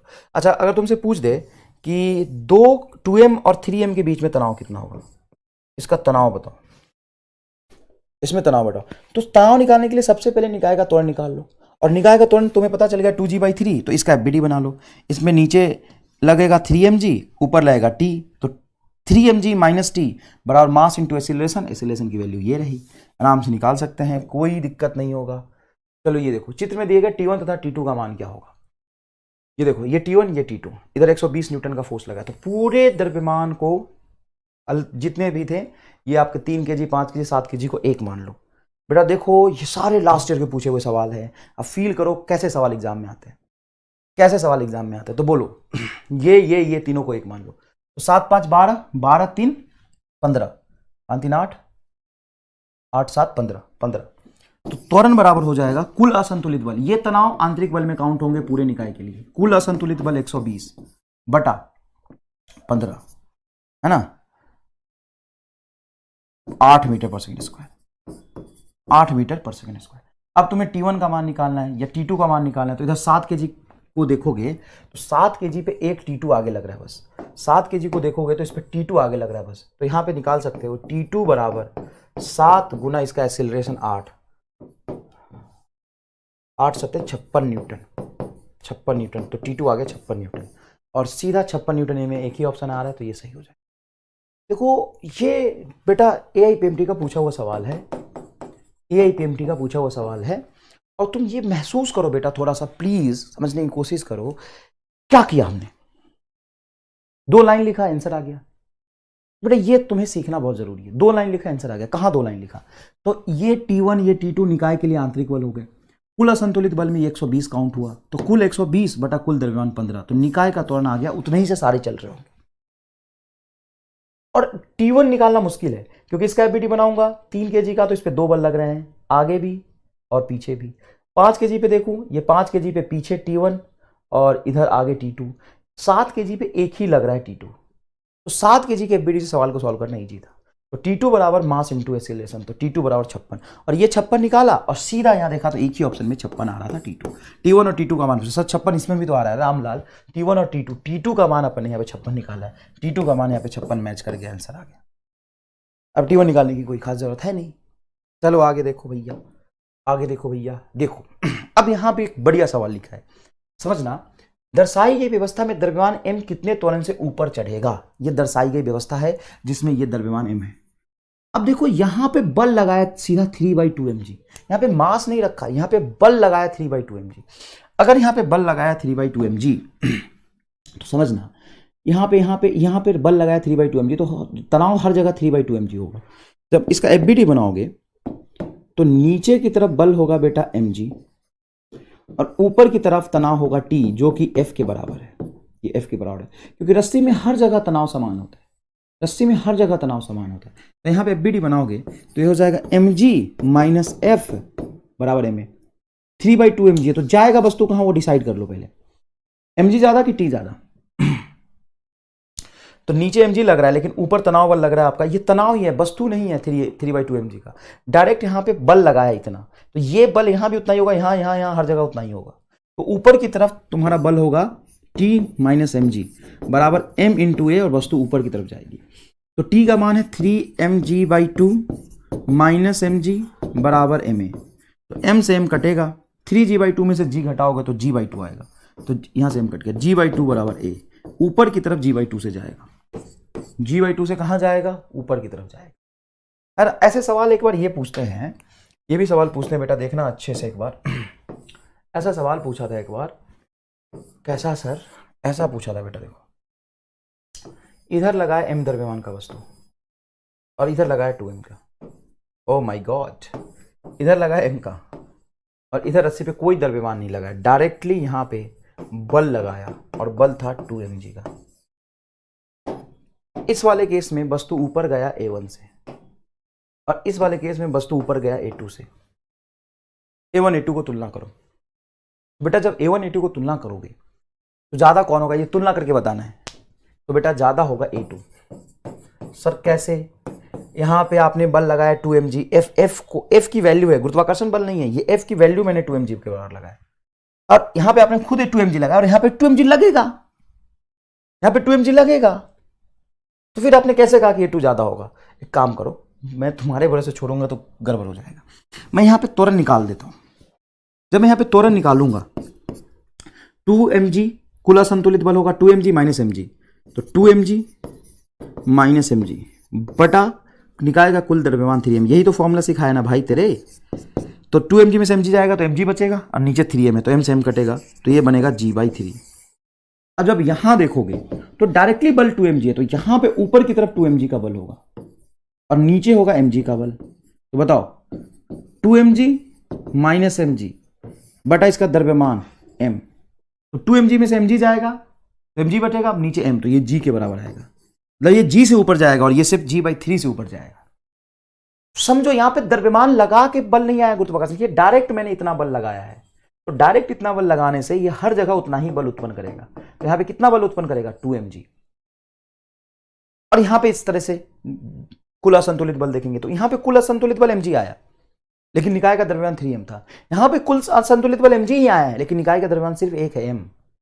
यहां पे 2mg लगेगा, मान लो 2mg लगा, तुम ऐसे भी सोचो थोड़ा, यहां पे 2mg लगा और यहां पे नीचे mg लगा, तो असंतुलित mg आया, लेकिन निकाय में द्रव्यमान कितने हैं, इसको और इसको दोनों को त्वरण कराना है ना। यहां पे 2mg लगा, इसमें तो एक ही को त्वरण कराना है ना। देखो कितना आसान है। और इस सवाल में 80% बच्चे कंफ्यूज रहते हैं, इस सवाल में तो बराबर लग रहा है कर लेना सॉल्व, कर तो दिया मैंने भी, फील करा दिया पूरा, कैसे बराबर लग रहा है। चलो ये देखो, चित्र में दर्शाए अनुसार एक द्रव्यमान रहित स्प्रिंग द्वारा दो द्रव्यमानों 10 केजी तथा 20 केजी को जोड़ा गया है। देखो 10 केजी तथा 20 केजी को जोड़ा गया है। 20 केजी द्रव्यमान पर 200 न्यूटन का बल लगा है, ये 200 न्यूटन का बल लगा है। 20 केजी द्रव्यमान पर 200 न्यूटन का बल लगा है।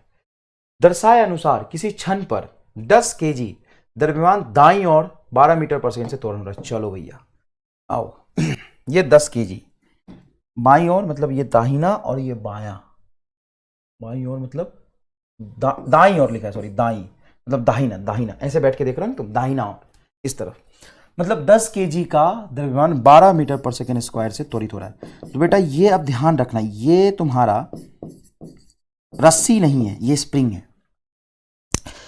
अब ये आगे की तरफ त्वरित हो रहा है, वो तुम्हें बता दिया, तो तुम्हें पता होना चाहिए कि स्प्रिंग बल आगे की तरफ लग रहा होगा। क्यों सर स्प्रिंग बल आगे की तरफ क्यों लगेगा? अरे भैया त्वरण आगे तभी संभव है जब इस पे कोई बल लग रहा होगा, स्प्रिंग लगा हुआ है तो स्प्रिंग बल आगे लग रहा होगा। तो जब इसको सॉल्व करोगे तो 10 केजी के कंसेप्ट से स्प्रिंग बल आगे लग रहा होना चाहिए, और इसका क्योंकि त्वरण इसका आगे है 12, तो यहां पे एफएस निकाल लो। द्रव्यमान बल बराबर होता है कुल द्रव्यमान गुना त्वरण, आगे बल और आगे त्वरण, तो कुल बल बराबर द्रव्यमान तुम्हारा 10 और त्वरण 12, तो 120 आ जाएगा।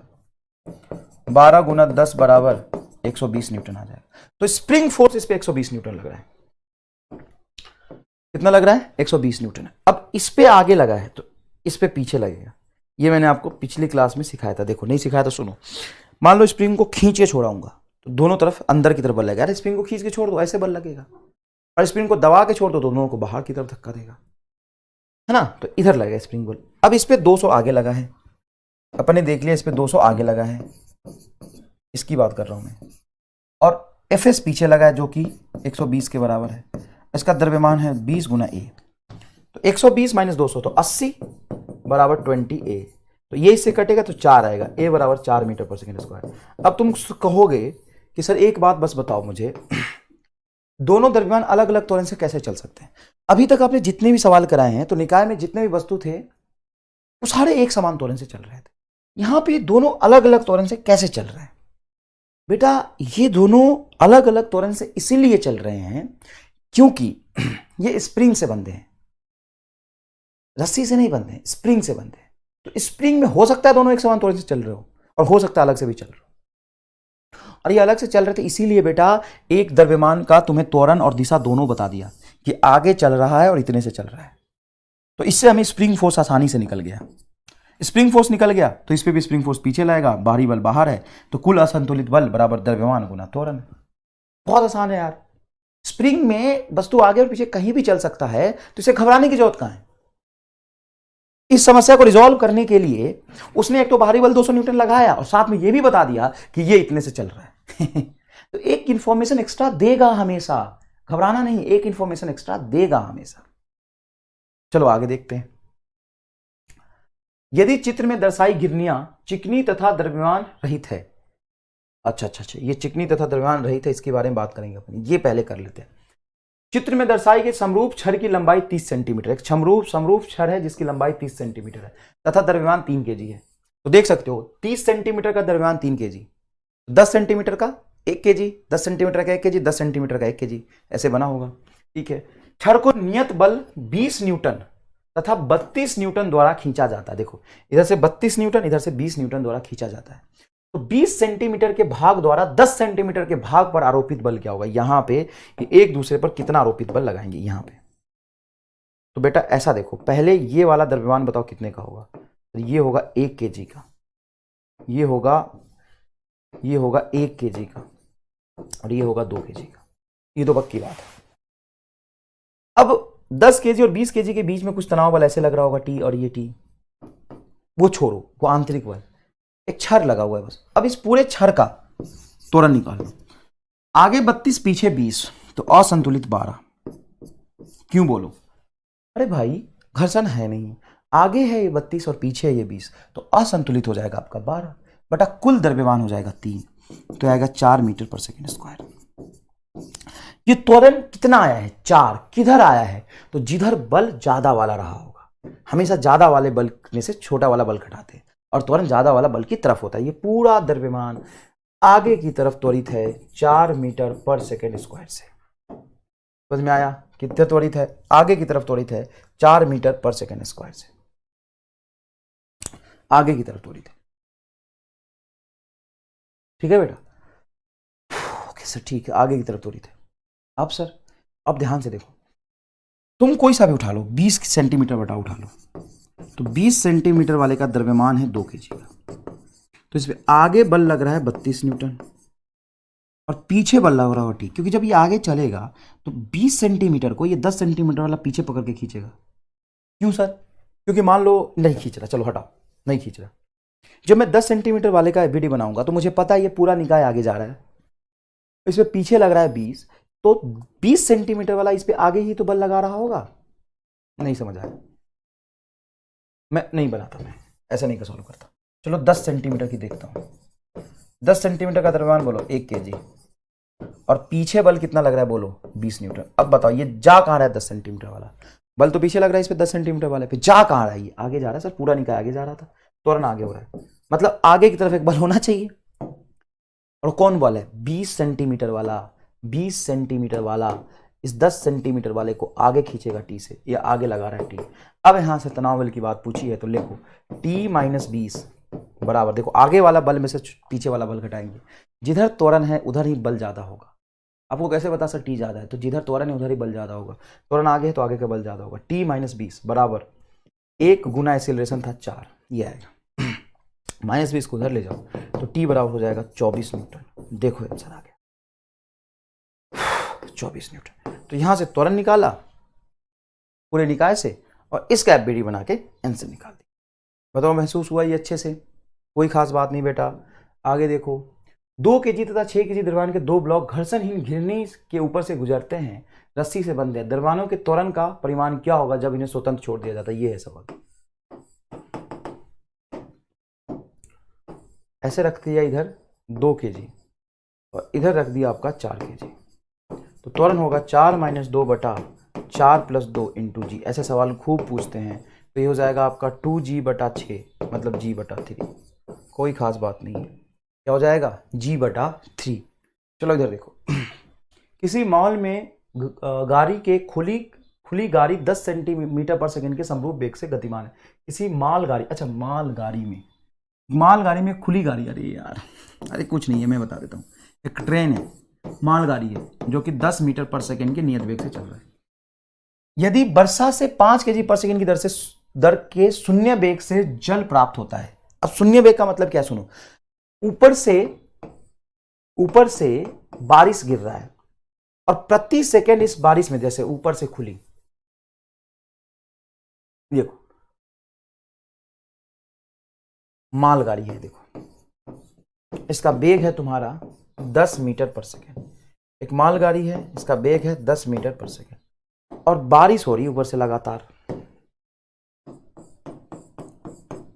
और बारिश का पानी इसमें जाके शून्य वेग से रुक जा रहा है, बस रुक जा रहा है शून्य वेग से, बहुत आराम से, आइडियल कंडीशन माना है। प्रति सेकंड कितना द्रव्यमान इसमें ऐड हो रहा है? तो देखो यहां पे बेटा दिया हुआ है dm/dt, यह है दिया हुआ 5 kg पर सेकंड दर से शून्य वेग से जल प्राप्त होता है। तब ट्रेन को समान वेग बनाए रखने के लिए इंजन को कितना अतिरिक्त बल लगाना पड़ेगा? अब मान लो इंजन कुछ एक बल लगा रहा था, बेटा फील करना इस बात को, इंजन कुछ एक बल लगा रहा था। अब यहां पे बारिश का पानी जमा होने लगा, तो बात फील करना, अगर बारिश का पानी जमा हो जाए और जमा हो जाए और जमा हो जाए और जमा हो जाए तो भारी हो जाएगा गाड़ी।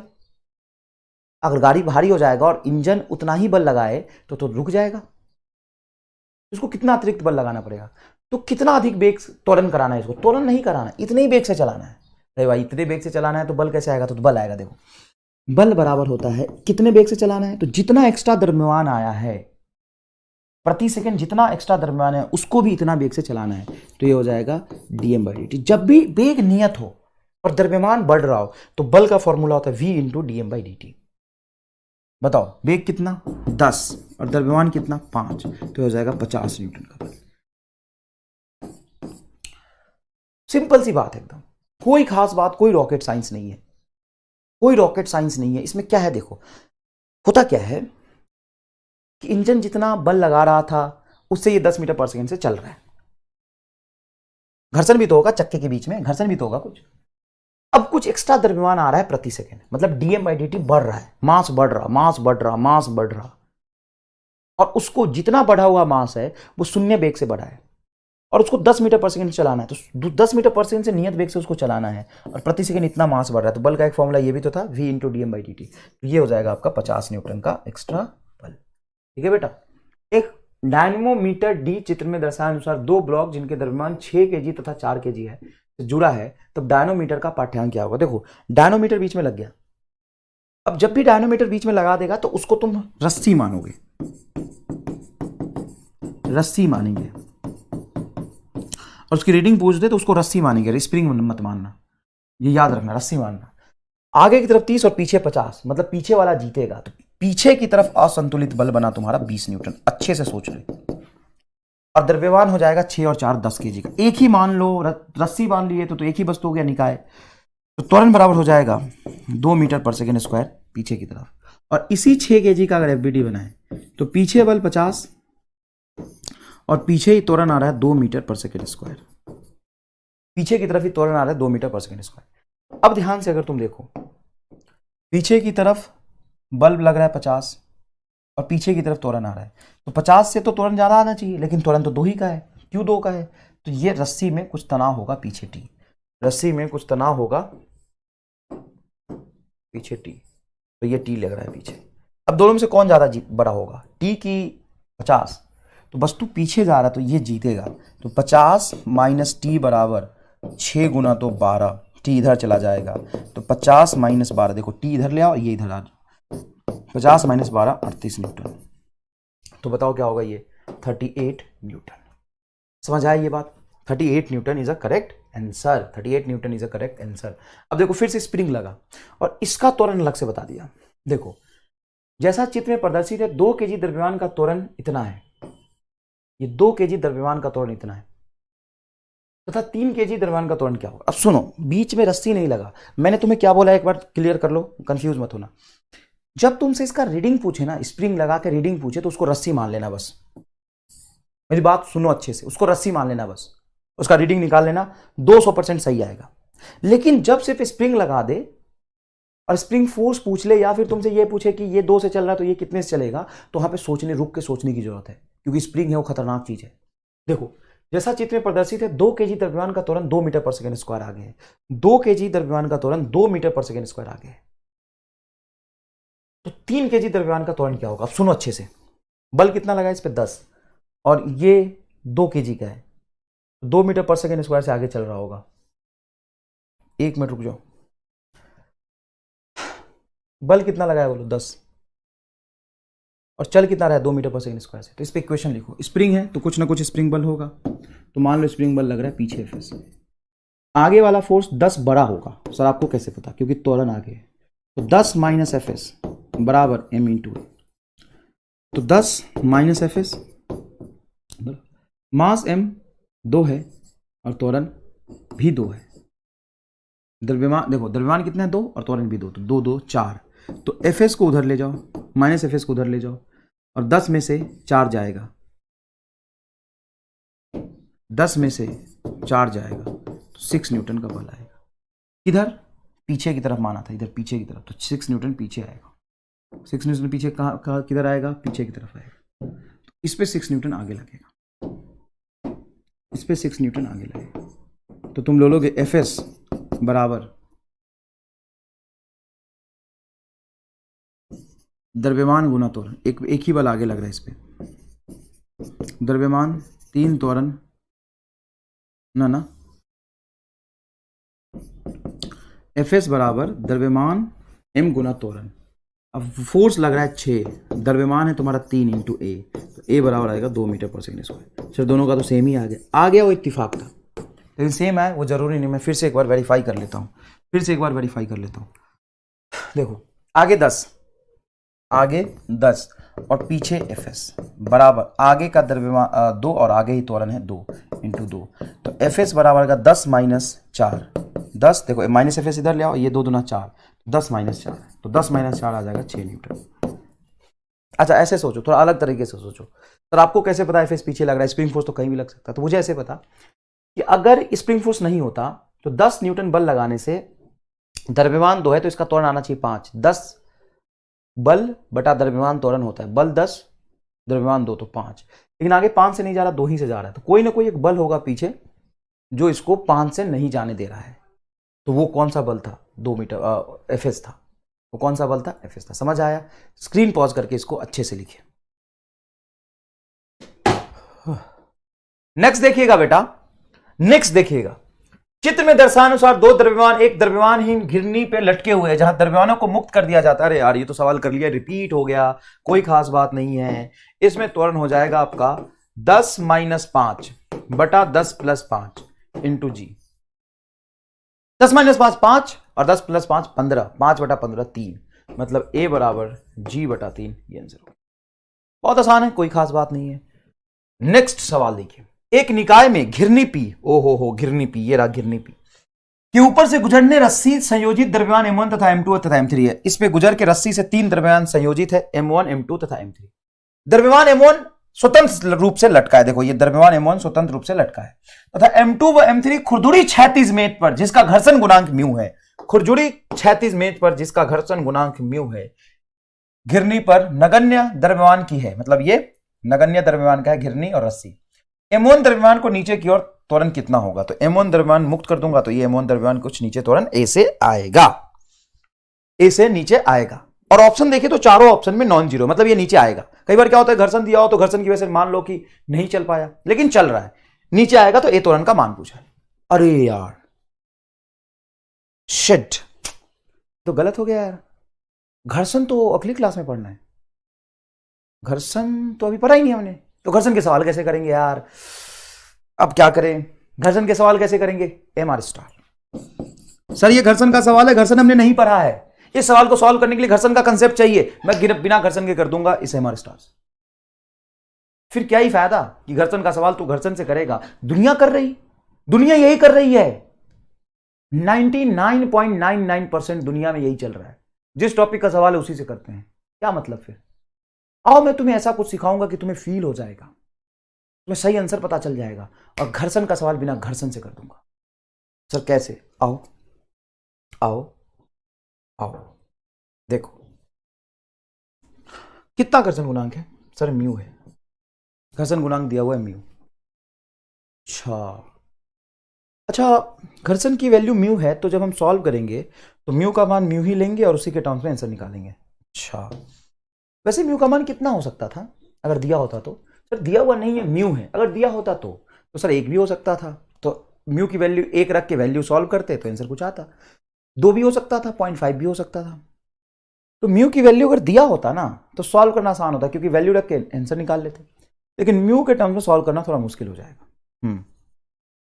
म्यू की वैल्यू 2 होता तो म्यू की वैल्यू 2 रखने पे जो सही आंसर आता वो आता। म्यू की वैल्यू कुछ भी हो सकता था ना, 0.5, 0.5, 2, 1, 2, 4, तो 0 भी तो हो सकता था। अरे सर 0 होता, यदि म्यू की वैल्यू 0 होता तो घर्षण का सवाल ही क्यों होता? ये घर्षण का सवाल बनता ही नहीं। तो रामलाल एग्जामिनर तरह से खेल गया, वो म्यू की वैल्यू म्यू ही रखा, तो उसकी वैल्यू कुछ भी हो सकता है, 1, 2, 3, 4, 5, 6, 0.5, 0.6, 0.7 कुछ भी हो सकता है, तो 0 नहीं हो सकता है क्या? बीच में 0 वैल्यू नहीं होती क्या? सकता है। अगर मैं मान लो तो कैसे कर लेंगे सर? अरे देख भाई हमारे स्टार, यदि म्यू 0 हो तो ये घर्षण है ही नहीं, और घर्षण नहीं वाला सवाल तो हमने किया ही है। अगर म्यू ना हो तो घर्षण ही नहीं होगा, तो आंसर क्या आना चाहिए वो देखिए एक बार। तो आंसर आना चाहिए कुल खिंचाव बल mg, इस पे कुल खिंचाव बल mg लगेगा क्योंकि तीनों का द्रव्यमान सेम है m, कुल खिंचाव बल mg और कुल द्रव्यमान m प्लस m 3m बटा 3m, आंसर आना चाहिए g/3। अगर घर्षण नहीं होता तो g/3 आता, और घर्षण है तो कुछ और आएगा, म्यू के टर्म्स में आंसर आएगा, म्यू 2 के क्रॉसपॉन्डिंग जो सही होगा वो आएगा। तो म्यू की वैल्यू 2, 3, 4, 5, 6 कुछ भी हो सकती है, उसमें जीरो भी एक वैल्यू है। अगर म्यू जीरो हो गया तो आंसर ये आना चाहिए, म्यू जीरो होने पे ये आंसर आना चाहिए, और म्यू के टर्म्स में आंसर दिया हुआ है, तो म्यू को जीरो रख के जिस ऑप्शन में ये आंसर आएगा वो सही होगा। और म्यू को जीरो रख के, नीट 2013 का सवाल है ये, नीट का सवाल है ये। म्यू को जीरो रखने पे GY3 आया था, जिस ऑप्शन में आएगा वो सही होगा। म्यू को जीरो रखो, GY9 गलत है। म्यू को जीरो रखो, GY3 सही है। म्यू को जीरो रखो, जीरो आ रहा है, गलत है। म्यू को जीरो रखो, GY2 आ रहा है, गलत है। बताओ, मजा आया तो जरूर बताना, क्या सिखा दिया तुम्हें, आंसर आ गया। घर्षण, अच्छा मैं घर्षण बेटा पढ़ाऊंगा। कुछ लोग हैं जो लेट जाएंगे, हमसे ना हो पाई सर। तो भाई महान कौन बनता है? जो दुनिया से अलग होता है। मैं बेसिक कंसेप्ट घर्षण पूरा पढ़ाऊंगा बेटा, और ये सवाल मैं घर्षण से भी कराऊंगा पूरा, 1, 4, 7, 8 लाइन लगेगा, मैं उससे कराऊंगा। लेकिन अगर आप में से कुछ बच्चे सीख पा रहे हो तो उनको मजा आ जाएगा। घर्षण का सवाल एग्जामिनर ने घर्षण सोच के बनाया था, मैं तुमसे एग्जामिनर से खेलना सिखा दूंगा। वो सवाल कुछ भी बनाएगा, तुम कुछ भी आंसर दोगे। थोड़ा सा मुझे समय दो, अपनी फ्रीक्वेंसी मैच हो रही है धीरे धीरे, उसके बाद देखो तुम्हें कहां पहुंचा देता। समझ आया बेटा? नेक्स्ट देखो, चिकनी सतह। लो भाई चिकनी सतह वाले सवाल करो। त्वरण, ये नीचे लग जाएगा इसका mg, जो कि होगा 40 मास है 4, तो 40 बटा कुल द्रव्यमान 4, 7, 4, 11 बटा 11 मीटर पर सेकंड स्क्वायर। तो आसान सवाल था, कुछ देखने की जरूरत नहीं है। नेक्स्ट, ये छदम बल का सवाल है। छदम बल मैंने आपको अभी पढ़ाया नहीं है, तो अपने काम करते हैं। छदम बल पढ़ने से पहले कांस्टेंट रिलेशन एक बार समझते हैं, जो मैंने अभी बताया था कि कांस्टेंट रिलेशन हम लोग समझेंगे, अभी समझाया नहीं आपको। ये देखो, मान लो दो वस्तु जब एक ही रस्सी से बंधे हो, तो मैंने बोल दिया था कि रस्सी देखो आइडियल है, ये खींच नहीं सकता, तो जितना त्वरण इसका आगे होगा A2, उतना ही त्वरण इसका आगे होगा A1, तो A1 बराबर A2 होगा। लेकिन आओ इसको मैं फील करा के दिखाऊं क्यों होगा। क्योंकि रस्सी, एक ही रस्सी से जब दो द्रव्यमान नहीं बंधे होंगे, सिस्टम कुछ इस तरह का होगा कि दोनों द्रव्यमान अलग अलग रस्सी से बंधे हो। जैसे यहां देखो, ये M1 है, इसका रस्सी यहां से यहां चला गया, और M2 दूसरे रस्सी से बंधा है। फिर आप कैसे सॉल्व करोगे? तो एक आसान सा कंसेप्ट है, चाहूं तो मैं कंसेप्ट बता दूं, तुम्हारा सारा आंसर सही हो जाएगा। लेकिन मैं कंसेप्ट का फील भी दिलाता हूं, जिसको फील लेना है फील लो। सुनो, एक बात बताओ, जो त्वरण आता है वो समय पर तनाव पर निर्भर नहीं करता। त्वरण का मान तनाव पर निर्भर नहीं करता, क्योंकि तनाव आंतरिक बल है। त्वरण तनाव पर निर्भर नहीं करता, निकाला था ना, निर्भर नहीं करता। मत बल, मतलब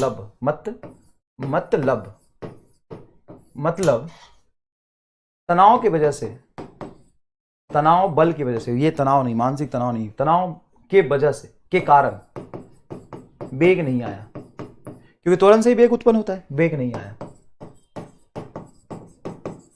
तो गतिज ऊर्जा नहीं आया। वेग मतलब गतिज ऊर्जा, गतिज ऊर्जा का कारण तनाव नहीं है, तनाव नहीं है, क्योंकि गतिज ऊर्जा मतलब उसमें चाल, और चाल किसकी वजह से आता है? त्वरण की वजह से, और त्वरण तनाव पर निर्भर नहीं करता। मतलब त्वरण की वजह से निकाय पर जो कार्य होगा वो शून्य हो गया, क्योंकि कार्य बराबर होता है गतिज ऊर्जा में परिवर्तन। तो गतिज ऊर्जा पहले जीरो था, तनाव की वजह से गतिज ऊर्जा नहीं आया। किसकी वजह से आया? बाहरी असंतुलित बल की वजह से। मैंने लिख दिया ये बात, मतलब तनाव की वजह से कार्य शून्य है, तो कुल कार्य तनाव की वजह से शून्य हो जाएगा निकाय पे। तो मान लो कि कुछ धनात्मक कार्य आया और कुछ ऋणात्मक कार्य आया T2 के कारण, वो जीरो हो जाएगा। तो ऋणात्मक कार्य को उधर ले जाओ, तो मैं डायरेक्ट कह सकता हूं कि जो धनात्मक कार्य है बराबर, माइनस उधर चला जाएगा, बराबर ऋणात्मक कार्य के परिमाण के बराबर आना चाहिए, निगेटिव कार्य के परिमाण के बराबर आना चाहिए। मैं इधर लिखूंगा तो माइनस आएगा ना, कुछ कार्य पॉजिटिव कुछ कार्य निगेटिव, तभी तो कुल कार्य जीरो होगा। तो ऐसा नहीं कि तनाव कार्य नहीं कर रहा है, इसके लिए तनाव है, गति के पीछे लग रहा है, और इस पे तनाव आगे लग रहा है, तो इस पे भी तनाव कार्य कर रहा है, इस पे कार्य कर रहा है, लेकिन कुल कार्य जीरो है। कुल कार्य जीरो तभी हो सकता है जब जितना पॉजिटिव हुआ हो कार्य उतना ही निगेटिव हुआ हो कार्य। तो मैं आसानी से सॉल्व करने के लिए ऐसे बता दूं मैं तुम्हें कि धनात्मक कार्य बराबर ऋणात्मक कार्य का परिमाण, तभी तो दोनों को जोड़ोगे तो जीरो आएगा। अब यहां पे देखो, कार्य, ये वस्तु आगे जा रहा x दूरी और पीछे तनाव है, तो इस पे लिखो विस्थापन आगे x1 और तनाव पीछे टी। ये हो गया ऋणात्मक कार्य। कैसे? देखो x1 आगे है तो कार्य लिखा होगा ना, बल गुना दूरी होता है। अगर बल और विस्थापन विपरीत दिशा में हो तो कार्य ऋणात्मक। 9वीं क्लास में पढ़ा होगा बेटा। और नहीं तो ये सब समझा रहा हूं, डायरेक्ट आंसर निकालना सिखाऊंगा। ये आगे ये पीछे तो ऋणात्मक कार्य। ये मान लो आगे आया, अच्छा इसको x1 मान लो, इसको x2 मान लो, दूसरा वस्तु है ना तो इसको xt मान लो। तो बोलो, जिधर तनाव उधर ही इसका विस्थापन, जिधर तनाव उधर ही विस्थापन। तो लिखो धनात्मक कार्य tx1 बराबर ऋणात्मक कार्य tx2। अच्छा अगर इसको अवकलन कर दो तो तनाव तो नियत है, तो ये हो जाएगा tv1 बराबर tv2, है ना। या इसको एक बार और अवकलन कर दो तो ये हो जाएगा ta1 बराबर ta2। अवकलन किया, अवकलन मैं आसानी की तरफ आप पहुंच रहा हूं। अब दोनों तरफ t समान है तो t से t कट जाएगा, मतलब a1 बराबर a2। ये तो मैंने बस डेमो दिया तुम्हें, अब इसका एप्लीकेशन सिखाता हूं। देखो तुम्हें क्या करना है कि t इंटू ए का गुणक नियत रहेगा, पॉजिटिव वाला बराबर निगेटिव वाला। ऐसा कर लो, t इंटू त्वरण पॉजिटिव वाला बराबर t इंटू त्वरण t1 a1 बराबर t2 a2 इंटू निगेटिव वाला का परिमाण बराबर रहेगा। अब यहां पे सवाल सॉल्व करो डायरेक्ट। देखो मैं तुम्हें फील करा देता हूं। मान लो यहां पे तनाव है तुम्हारा t, तो तुम्हें यह बात पता है कि ये रस्सी जहां जहां जाएगा तनाव t लेके जाएगा। तो यहां भी तनाव t, तो यहां भी तनाव t, तो ये ऊपर दोनों में t और t, तो नीचे हो जाएगा 2t, तो यहां तनाव होगा 2t। अब मानो ये नीचे आ रहा है a2 से और ये आगे जा रहा है a1 से। अब सुनना, दोनों एक ही दिशा में है तो एक ही दिशा वाला गुणक पॉजिटिव होता है। तो a1 इंटू टी बराबर, ये नीचे जा रहा है t2 ऊपर है, 2t ऊपर है, बराबर 2t इंटू a2। t से t कटेगा, a1 बराबर 2a2 आंसर। सबसे आसान तरीका मैंने बताया, मैंने तुम्हें प्रूफ किया पहले ऐसा क्यों करते हैं वो समझाया है। अगर वो नहीं समझना, डायरेक्ट आंसर निकालना है तो ये याद रख लो कि त्वरण इंटू तनाव का जो गुना होगा एक बॉडी पे पॉजिटिव वाला, बराबर उतना ही तनाव का गुना होगा निगेटिव वाले पे, मतलब विपरीत दिशा वाले पे, तनाव इंटू त्वरण का गुना। सवाल करोगे ना फील आ जाएगा। यहां देखो, तुम वो छोड़ दो, यहां पे फील दिला देता हूं तुम्हें। मान लो ये सवाल है दिया हुआ, एक सवाल दिया हुआ था, मैं वहां चलता हूं डायरेक्ट। एक सवाल दिया हुआ था, वहां चलता हूं डायरेक्ट। एक सवाल मैंने दिया था, वो सवाल अगर तुम कर पाए तो फिर मजा आ जाएगा। ओहो,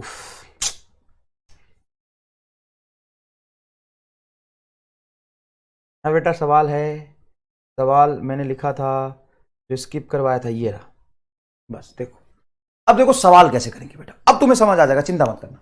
यदि चित्र में दर्शाई गई घिरनियां चिकनी तथा द्रव्यमानहीन है तथा A1 तथा A2 क्रमशः इतने इतने द्रव्यमान के हैं तो ब्लॉकों का त्वरण होगा।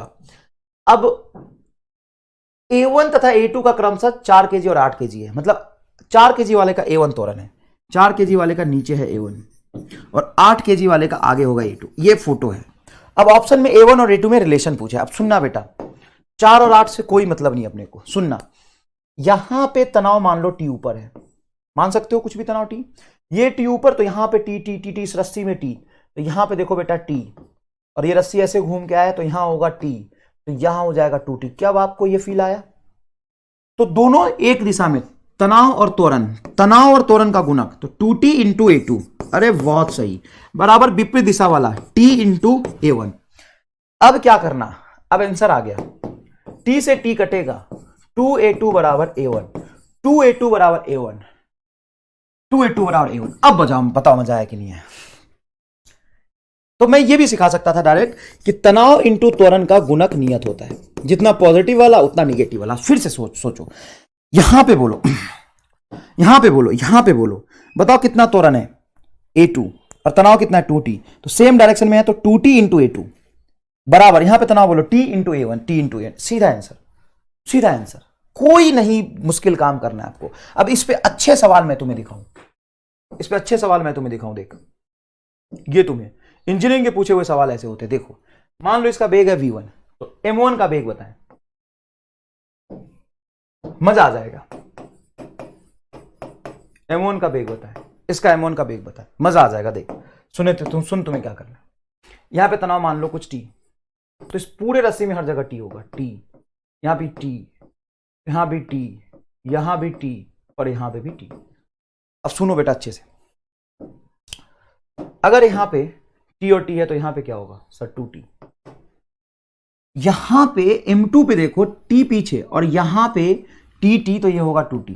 तो M2 पे पीछे कितना sir 2t into T 3t।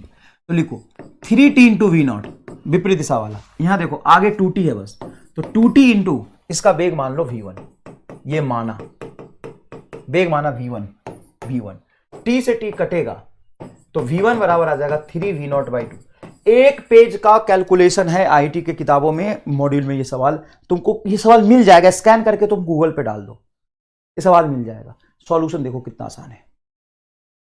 देखो ये खंभे पर एक तख्ते को आदमी खींच रहा है यहां से v0 वेग से, तो तख्ता कितने वेग से ऊपर जाएगा? बहुत सही, एक लाइन में आंसर, एक लाइन में आंसर। सोच, टी ऊपर, तो इस पूरे रस्से में हर जगह टी होगा, टी टी टी टी, यहां होगा टी, पकड़ा जहां उसके विपरीत दिशा में होगा टी।